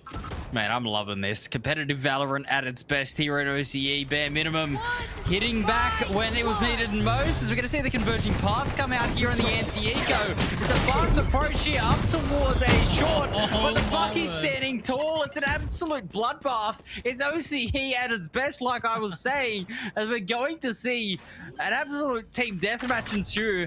There's going to be a 3-for-2 trade there. The attackers have the advantage. Numbers in favor, but Lamb on this flank. I mean, I think he's going to be noted. That tripwire, it looks like, was broken over towards the flank. So they'll be aware of the split intentions on this retake. But will they be able to hold it in the 2v2? Does come out, spotting both, but aggro so sharp at the moment. It's going to be a 1v1 situation now. They're going to be popping the ult again, but wow, just too good for aggro there with a massive 4K. It is 4-4. It's all tied up now. I can tell. Mate, this turned into a good old-fashioned bar fight. I mean, everyone is just throwing hands at each other here, getting in the face. The shotgun's coming out there despite the ult slowing and hindering these players. They were ready to fight and hit some nice shots, but in the end, it is the attackers to get yet another round here, and this is showing great resilience from Bare Minimum. They are clawing their way back into the grand final there. At 4-1, we were going, oh no, this may You be want to play? just a clean Let's 2-0, play. but no, Bare Minimum, they are not done just yet. And it looks like they are again going for some fast space here. This time, contesting in towards Hookah. I am not sure what he was looking at Did he there, flash but himself? yeah, I don't know. But Free gets the kill, jumping through with the bucky, and Free again just looking so sharp at the moment. Maxi's going to be going in through. Sora gets the kill onto Maxi, but unfortunately does go down to the Raze rocket. Now the spike is working towards its way to be and is going to be planted now. A 3v4 situation. Cobra only have 3 for the retake. Free just wants to run it in. Just going straight in. Chip gets the kill, but this was an interesting approach for Bare Minimum. I don't know what they were trying to do here, but now it is going to be a 2v2. Chip is low, and it is. It goes to Bare Minimum there. They get the lead for the first time in this game. I'm very confused with what that elbow push there was from Free, just kind of running it in. I mean, it works in their favor in the end, I guess. Yeah, still not too sure what happened there in the teleporter either. That was a very confusing round of Valorant, but it does go the way of the attackers. I've got to assume that Pre thought it was only Chip there and heard the reload and tried to push in and wasn't aware of 2 players in towards Elbow. But it was compies on this chamber that was really impressive for me, Henners. I mean, we know the chamber is that frag-heavy type of Sentinel, and that's the first real impact we've seen in this match, and it was a round-winning performance there by the chamber. Yeah, absolutely. Now, Bare Minimum, question is, can you continue this run of great rounds? A few clutches, a few good team plays. They want to walk their way towards the B side here. Sora has been spotted, but Maxi, such a good Roomba to clear them out of the situation. Now, Preach is going to be running straight in. Not a care in the world. They're going to be taking this B side. But Ryo from CT. No way. Spike planted. How has he done that? That's through the hall. Oh my goodness, Ow. what a free fire. I'll handle this. Oh my word, it is going to be a 4v4 and Cryo is going to be popping that dimensional drift now. Razold is going to be coming out from Chip as well. Sash does go down, but Maxi gets the kill onto Cryo now, popping out of his dimensional drift. Now just trying to hold down the line. Maxi is so dangerously low and Chip knows it. Going to be running through, getting the kill. Lucky. Gets one. Else ready. Now it's just left alone to aggro, but goes down. It's going to be 5-5, and this is the type of games you want to be watching. This is where it gets intense and close, and every player on both teams are really fighting to stay in this tournament or potentially win it. I mean, you can't take your eyes off the screen, not just because of how entertaining it is, but if you look away for 2 seconds, you go, what the heck just happened? I mean, they don't know what was going on there. Cairo, I've got to say, it was a little bit funny there. He did pass off the rifle to use the dimensional drift. Then when he ran into the site, he found another Vandal and was kind of like, do I keep going forward or do I try to get out of it? And he was caught in 2 minds and ended up getting taken down, but luckily had enough information for the team to retake there. 5 apiece. This is the type of Valorant we were expecting to see here early on. As the orbital strike in towards Lambs comes through, Sash will find the first blood of the Brimstone, and on the other side of the map, Maxi finds Sora, who was trying to explore some extra space. That is such a good first 2 kills for Team Bare Minimum. But now Cryo has TP'd over, has to try and find 1 or 2, but Lamb getting 2, which is so good, but does go down in the end there. Now it is all left alone to Chip in a 1v3. The spike is going to get planted, buffing the stats again for Team Bare Minimum, unless somehow they manage to throw this in Chip, who's an absolute masterclass stop. 2 players going to be holding the CT smoke. They know the trip is still up. Go get him. There's only 2 spots he can come from, and Chip, yeah. Well, good luck to you. Yep. Cannot do a whole lot there. It's a good attempt. I mean, the satchel there at least tried to isolate the 1v1, but yeah, the round was kind of over a long time before Chip got to that B site. Very, very nicely done there. I love the way the Waylay played that, though. The setup for that Brimstone ultimate was not as orthodox as you normally see, Hannah's. Normally, it's the ult first, then the dash through, but because the Waylay went into the site early, Cobra tried to hold on to Lance control, and that ended up being their demise. They got picked off by that orbital strike, and at the same time, when you hear that orbital strike on the other side of the map, you assume it's a fast push. Sora tries to go aggressive in hookah, and the attackers are waiting for them. So that's a really, really nice set play that we have seen come out here. And speaking of set plays, we've seen another showers take here by that double duelist setup. But Maxi finds the kill onto Chip there. And now they're going to be trying to pinch the Viper's bit here. Free goes through. Now Cryo is going to be stuck unless he TP's out, but he doesn't. Sash finds the kill onto Cryo. Comsy finds the kill onto Saru. Saru again. But there we go. The ults are all coming out for the final round here. Flawless. Oh my days. You can't do anything there if you're Lamb. The Rolling Thunder almost saved him from the rocket there. How did he go? That could have been a bit awkward. Bit of concussion there. 7-5 though. I mean, bare minimum out of nowhere. They've taken so many rounds there. 6 rounds late in the half to go in their favor. It was 4-1 at one stage, I believe. Yeah. And they've just turned this around completely. A full credit to this team. Only allowing one more round for the defense to come through at the end of the half. 7-5.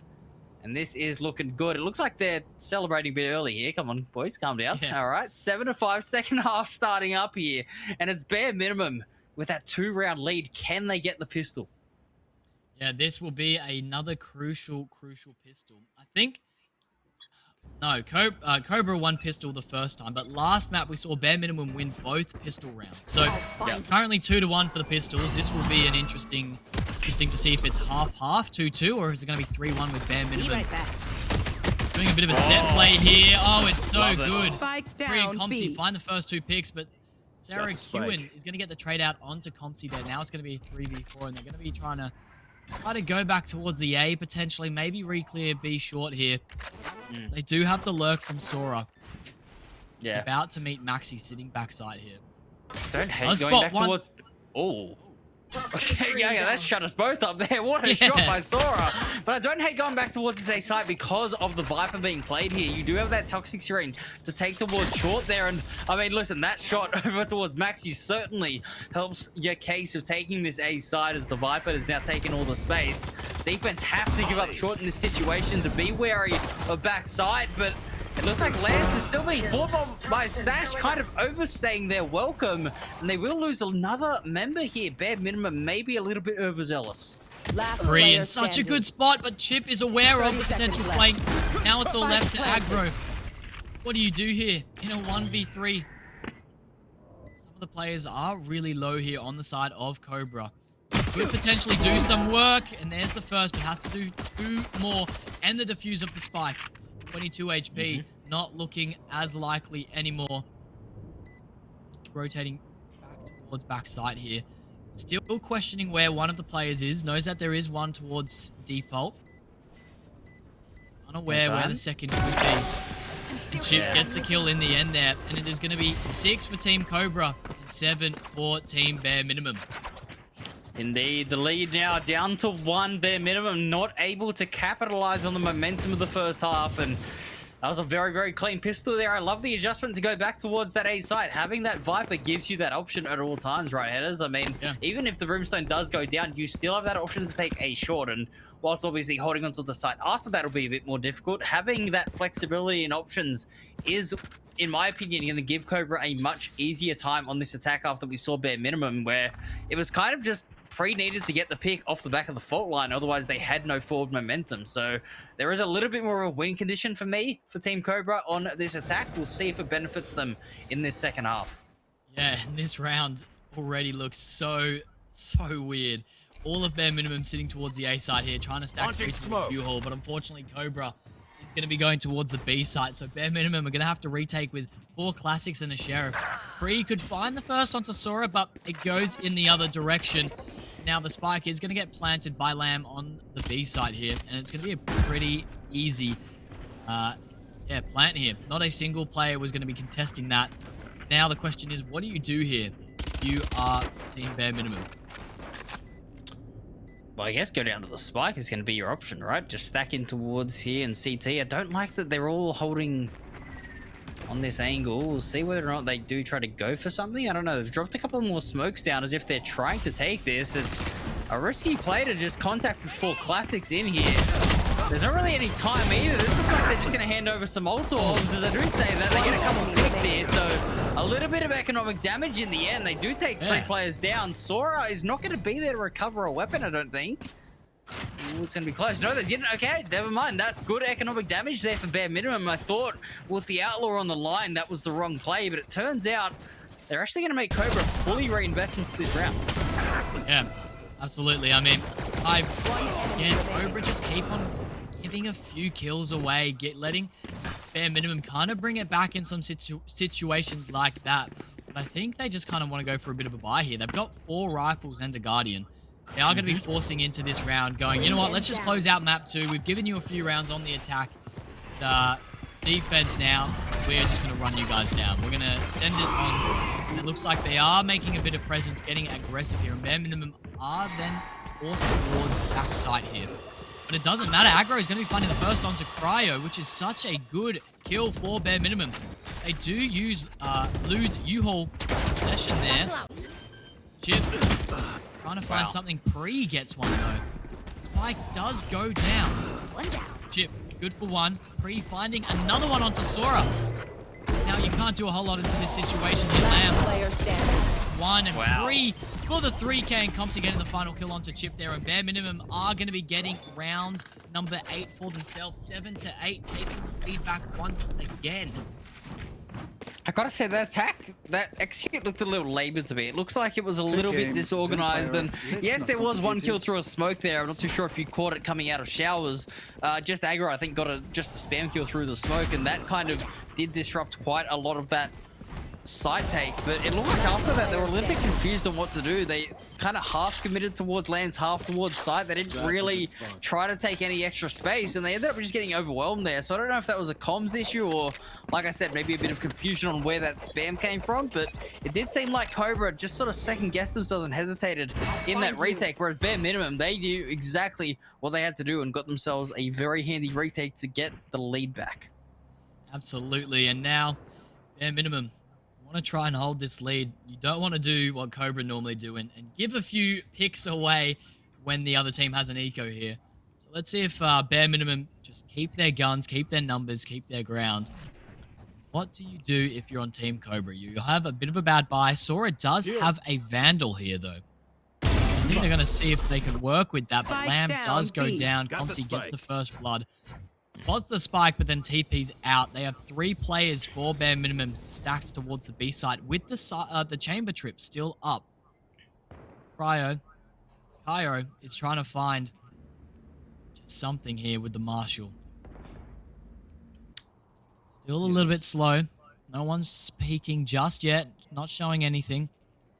Both teams just waiting for the other to make the first mistake. The stun does come out. Compsy wants to try and find something there, but doesn't. But 3. Getting aggressive. Oh, what a slow. There we go. Chip does go down. But Sora gets a kill onto Maxi.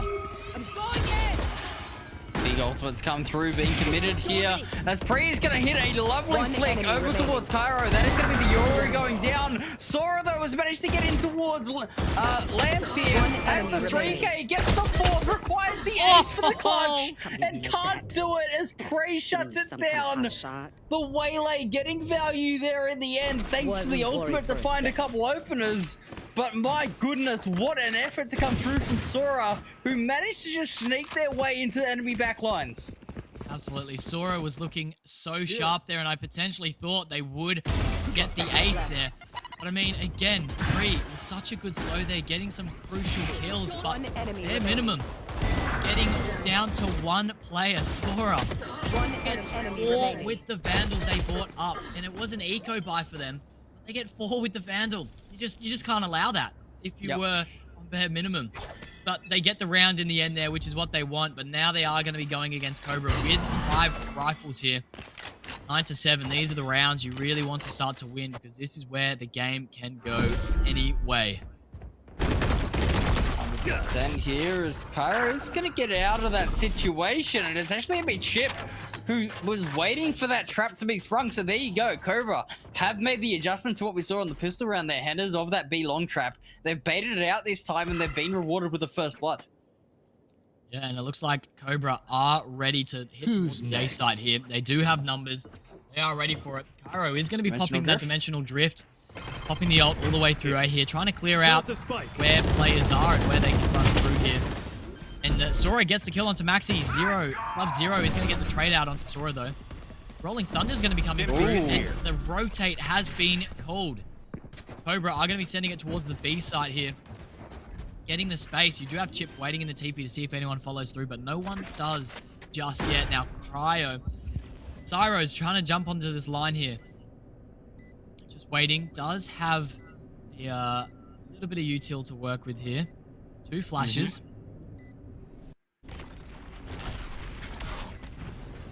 Getting ready. Just waiting. Letting time run down. The Molly does come through from Brim. The tether as well, just to slow him down, and it doesn't look too good here. Cryo's going to be going through. Finds one. Gets taken out by the breach utility coming through. Time is going to be running low. But the shots ring out for Team COBRA. Bare minimum. Wow. Oh, almost clutched that through there. I thought it was going to be an unlosable round. Make their fear your I mean, weapon. it came down to a 1v1 yet again. Yeah, it's been a very, very messy round here. This is the just swing Valorant that we're so used to seeing in OCE headers.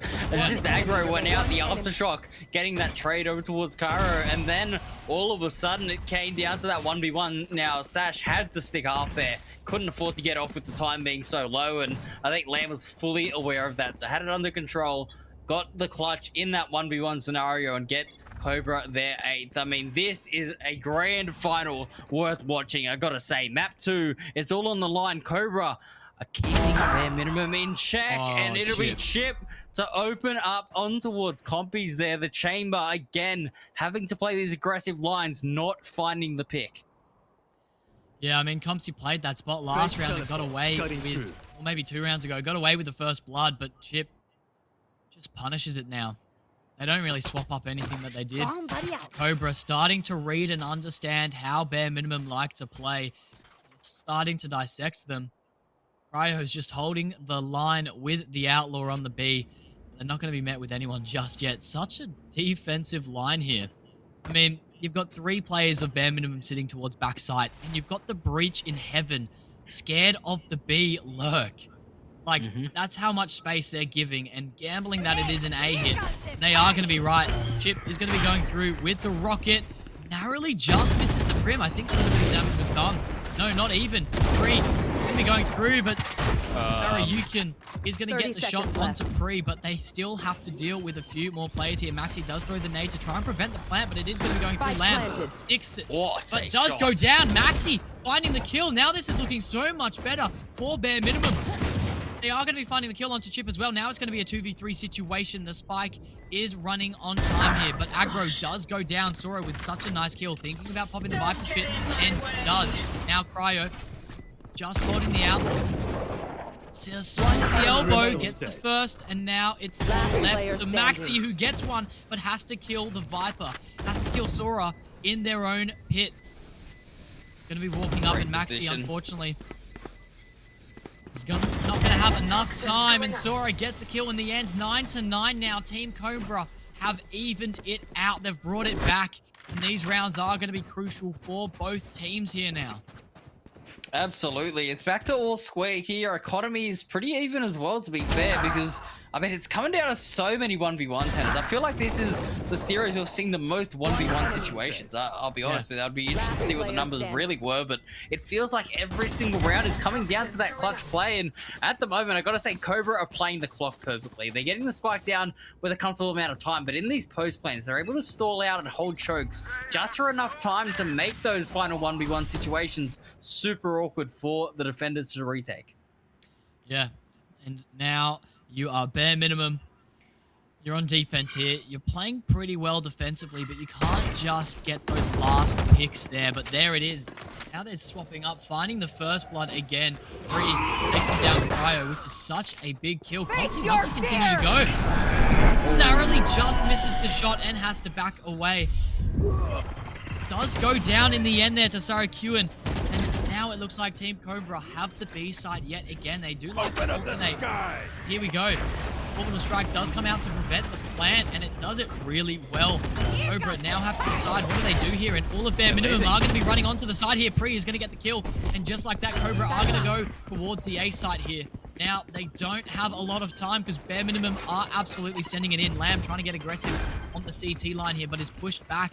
Now it's going to be a 3v4 situation. Bare Minimum have the numbers.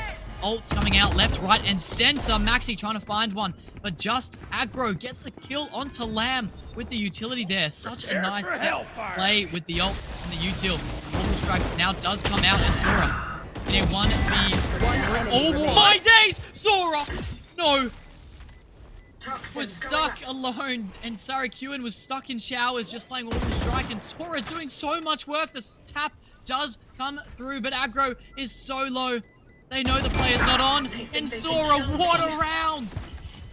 Oh my word, Sora is playing exceptionally well. That was incredible. A much needed 4K to keep COBRA alive, to get the win, and to get the momentum here. Oh my word, Bare Minimum are providing some really good responses to the way COBRA are setting up, but they're just losing there, and that was an incredible round from Sora there. One enemy remaining. I got 2 words for you. Absolute cinema.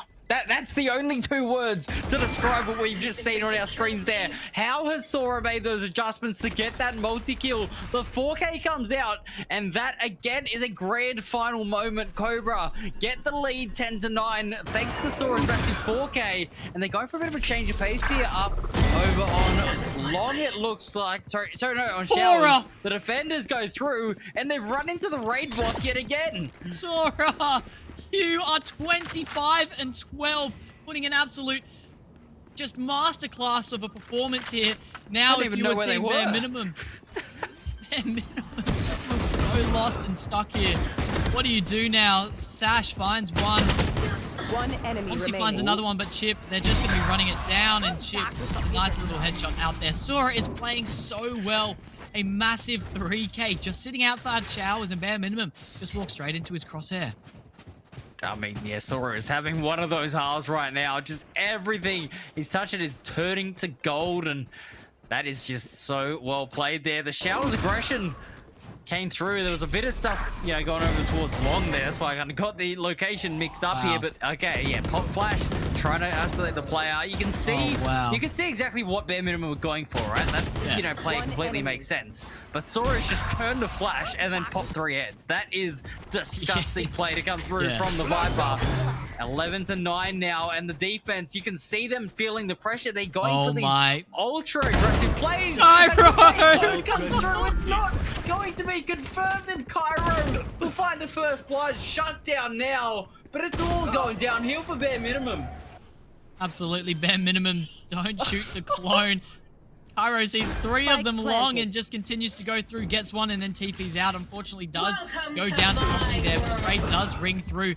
Sarakuan wants to get aggressive here, but maybe a little too aggressive. Maybe they are getting a little bit high hopes here. 11-9 is the scoreline. You can't afford to try and lose any of these rounds here, but Chip retaliating with a massive 3K headshot after headshot. Now it is Maxi. Oh my word, Chip. Just running straight through with a massive 4K, and COBRA, your players are just turning up now. Point. I mean, that 4K we saw a couple rounds ago, I saw it. That kind of feels like the straw that broke the camel's back here, Henners, if I'm being honest. The rounds that we've seen afterwards have been diabolical. Just a couple of little errors here and there from the defense, and it's really starting to widen the gap between these two teams right now. It is tournament point now for COBRA. Can they close it out in regulation here on Bind and take a 2-0 sweep in the Road 2 Opens? We're going to find out right now, as it looks like the final few credits for Bare Minimum have been scraped together. It really is a Bare Minimum buy. Time to jump. Here. Yeah, it's not looking too good for Bare Minimum, but I wouldn't count them out just yet. They are trying to do something here. Free does find the first. Another one from Aggro. Comes through to Cairo. Sash is going to be swinging through. This is looking better for Bare Minimum. Maybe it is a little bit too late. Maxi gets the kill onto Sora. Now Lamb in a 1v5 situation. You can't do this. Surely not. Nah, caught on the ender here. Should be able to get chased down. Never mind. Be able to recover. So still alive for now, but they do require the ace. Free is going to give up their life, and a 1v1 given towards Showers, but Maxi good on the headshots. 12-10. Bare Minimum stay in it thanks to a nice handy trap play in towards A short. That is such a big round for bare minimum, but they have to do that a few more times if they want to just stay in this game. I mean, they're on match point. Any mistake can cost them the entirety of the tournament, and they could go down. And COBRA could go 8-0 this whole tournament, not lose a single map. It really comes down to this last little bit here. Bare minimum. You really got to pull your own weight here. What can you do? Where are you? Starting with just a bit of a smoke here. They wanted to keep these showers controlled. Maxi doesn't spray through. I think he thought about it, but now it's Cryo. They're pushing up Pre. That is a much needed kill. Finding the shot onto Syro. Now, COBRA going to be walking towards this A here. They are going to be met with Sash, who does decide to fall away, but they still have 3 kills at bare minimum here.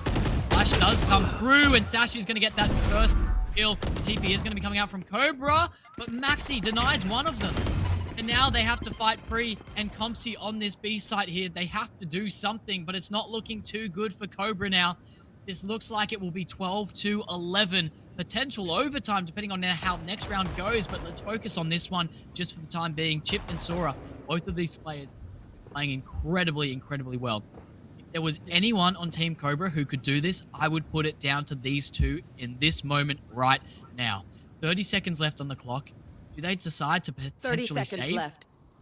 I mean, Chip doesn't have any sure. finances, so I think that's the correct play here. And then you've got Sora with 3,500, can definitely buy a rifle for maybe Cairo, who is obviously in need of some credits themselves. So yeah, I think the save is going to come out here. As much as we would love to see a clutch play, a big highlight, it's probably the right 10 play seconds to left. save up here and not lose these two precious rifles. And I'm looking at the ult economy here for both sides, right? You've got just aggro with that Rolling Thunder. You got Maxi 1 orb away from that showstopper. One of the either short or long, showers or long is going to have to be contested in this round. I'm interested to see which option both teams go for here in this one, Headers, because I mean, on the other side of things, Lamb also 1 orb away from that Nightfall. So these ultimate orbs are going to be very big priority, or at least they should be here for bare minimum, especially because if you can combine the Rolling Thunder with the Showstopper, we already know how big of a win condition that is. Yeah, 100%. It'll be very interesting to see how bare minimum try and play this. Yeah, not really fighting for an orb here. Is that the right play for the Rolling Thunder? They're just going to be running it down, and COBRA ready for it. They did fall back. Oh my days, Cryo destroying the dreams and the hopes, but Sora goes through as well, trades out. Aggro found a nice pick onto Sarah Kewen, but now it's going to be a 4v2. This could be the final round of the Road to Opens 3. We see the grand finals have played out. Haven going to COBRA. Now a very close map 2 here. Everything on the line for bare minimum here. Sub-Zero Sash and Compsy have to be big. Tether is going to be coming out, but there's the first kill. Shot. Lamb does go down. It's going to be a 3v2 now. 1 minute left on the clock. Smoke does come through from Sub-Zero Sash to try and get out of showers there. Both teams just kind of waiting, except for Chip going through now. One enemy Gets a remaining. kill onto CT. Now Sash has to be good for a 3k here. planted. Post-plant, 1v3. I mean, if anyone's going to do it here, you would assume it's going to be Sash with the game they've had. And they are 1 away from the orbital strike. So if they can isolate a 1v1 here, you could back up to potentially take down the second, as position is revealed here. Chip is going to go over towards CT, meaning Sash now can take Lamps, and it's going to be the crucial spot here. Shorty in hand for Sora, isn't going to get it done. Ultimate now in hand, using it in towards short to force out Cairo, and this is what I'm talking about, a 1v3 into a 1v1. Time is ticking so low, Spike is tapped, Chip calls the bluff. That should be all she wrote here, as and there it Sash is forced to get off the Spike. We have a new champion crowned here in the Road to Opens, Hennes. It is COBRA taking a 13-11 map 2 victory. What a game. Map number 2 had so many highlights, some incredible rounds, but COBRA, yes, are going to be our new winners. For Road to Opens number 1, we saw lowercase win, and in number 2, we saw lowercase win again, but number 3, we've seen some incredible teams, and COBRA being one of them, bare minimum being another one.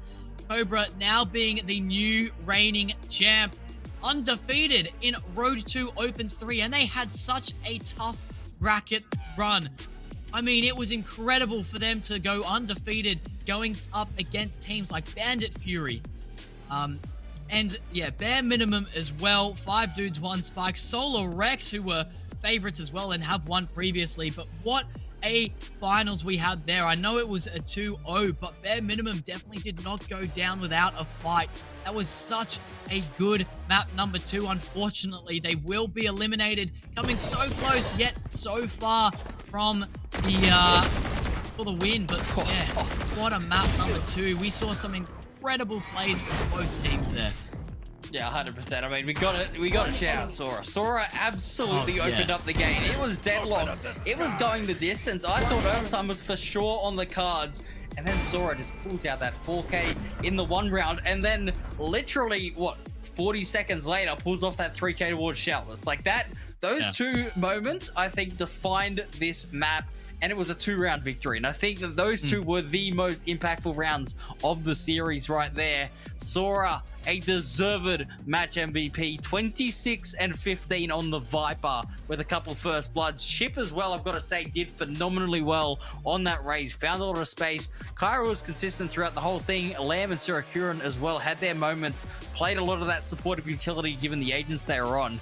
But everyone was able to shine through. On the other side though, I mean, we can't not congratulate how good bare minimum have looked here, Hennas. Oh, yeah. Like I said, me personally, not too sure about all of these players, but they have shown insane potential. I mean, Sub-Zero Sash with those clutches kept them alive for so long in that match. But everyone on that team deserves credit. Maxi, I remember earlier in the series, had a game where he almost shot a 30 bomb in 1/2. Like, he was going insane. So there is so much potential and talent on this team. I hope bare minimum stick around for the next Road 2 tournament because they have a bright future ahead of them.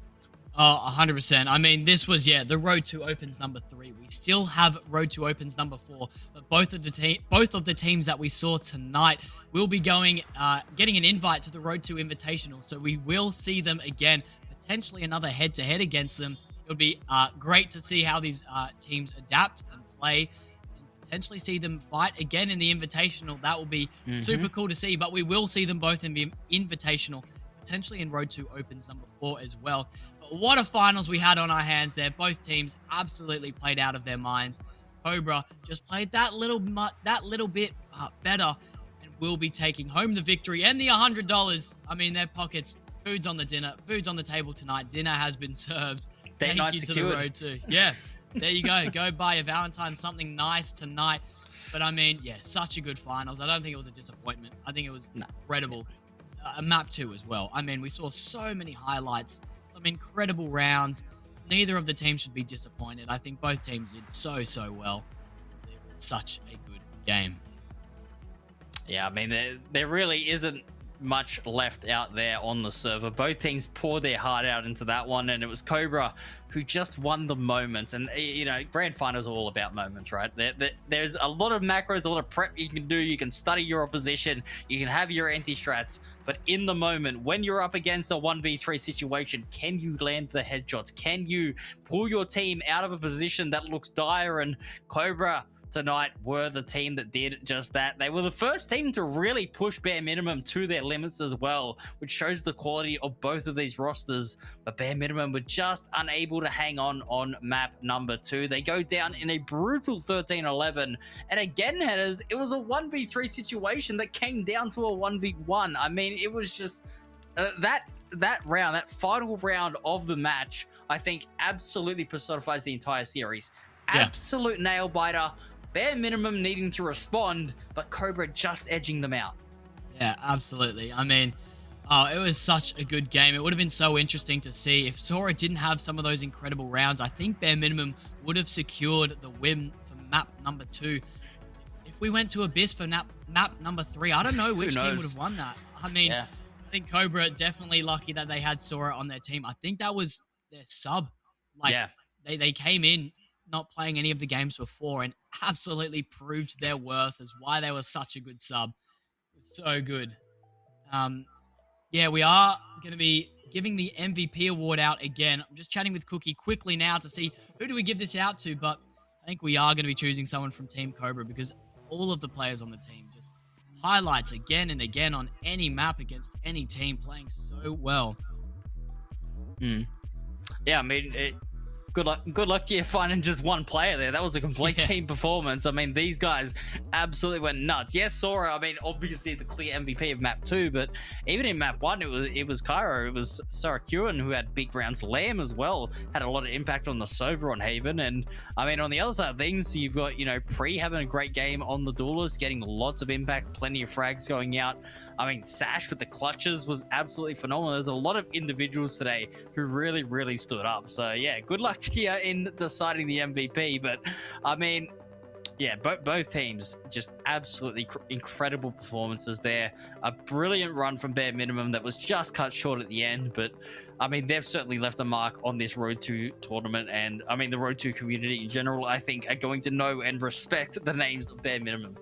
Yeah, 100%. I'm super keen to see them hopefully in future tournaments, see if they can potentially get a win. Yeah, they played so well. They were undefeated going into this finals here. Unfortunately, they have to be met with the powerhouse of Team Cobra. But we have elected our MVP of the tournament. It's going to be Cobra's own Yoru player, their finest. Iro is going to be the MVP. I think we'll try and get him in here for a cheeky little interview, post-match interview, just to run through. 8-0 is incredible. So I'd love to hear his thoughts on how he played. So I think we'll try and move calls to join him. All right.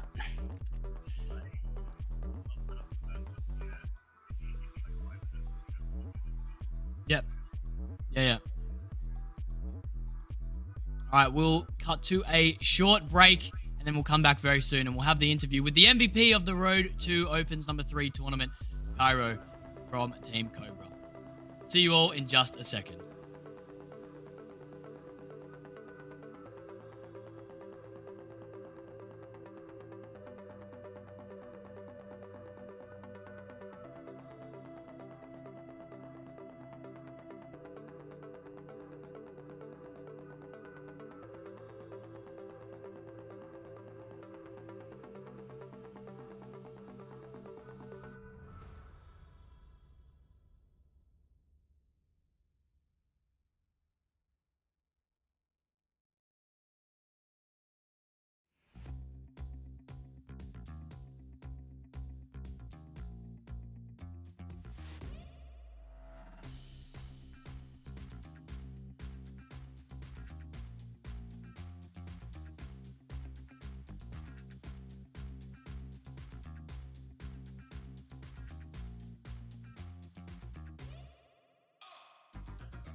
Alrighty, we are back, and we are going to be with the COBRA, I think leader themselves, Existential.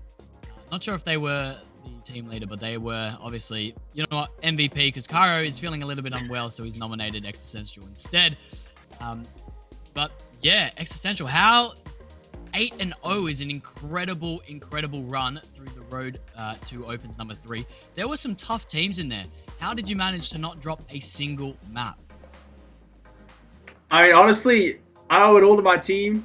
I was just filling in initiated for most of this tournament. It's not really my role, so I was sort of just trying to fill the gaps I need and let my team shine. And I mean, really, I had full confidence in my team with this game. We're absolutely insane. Shout out to Cairo, Sidat, that's Deathblade. Also, shout out to Deus Vault, the Invisible Cow, as well as Chip. He's the team leader. That's Chip, not me, unfortunately. But yeah. And then we also got, of course, Board Mechanics. I forgot his in-game name. He just changed it. But yeah, obviously, like, we've been playing for a while now. I think this call's back from March, so obviously we have a lot of experience together. And honestly, the vibes is sort of just what carry us through most of the rounds, and how we're able to bring it back, even when it just seems like it's nail-bitingly close and stuff. Yeah. Yeah, 100%. I mean, so good. Oh, sorry, mate. No, you go, K-Man. You go. Yeah, I was going to say, you know, just touching on that, you know, you guys have played for a while. I think I casted one of your first ever officials back last year when you were playing in challenges and you were just getting yourself started. So what has kind of, you know, been the main factor in your team just sticking together? Because, I mean, I'm sure you know as well in the scene, teams chop and change all the time. What's kind of been, you know, the one sort of, who's kind of the glue of the team to hold everyone together and keep you guys continuing to build? The glue, I'd definitely be giving that to our coach, the Invisible Cow, Hydrox. I mean, really, like, he's sort of just like the brains behind everything. He does all the theory and everything. We kind of just show up and listen to what he has to say, because his knowledge is just absolutely insane. And obviously he knows all of us for a while, so he's able to just cater towards our needs and stuff. Yeah. So that I'm putting that on Preston. Yeah, that's his name, Preston. Let's go. Love you, Preston. Love you, Preston, indeed. Yeah, I mean, you guys played exceptionally well in the finals there. Map number 2 was a little bit closer, but you guys didn't seem to do any times out. Didn't, as you were saying, listening to Preston and how he just kind of knows and understand. At this point in time, are you guys just starting to feel it a bit more and just kind of understands the game? I think you did have a bit of a comeback there in that second half, and you guys really started to show up. What happened there? What was the shift without a timeout here in Preston?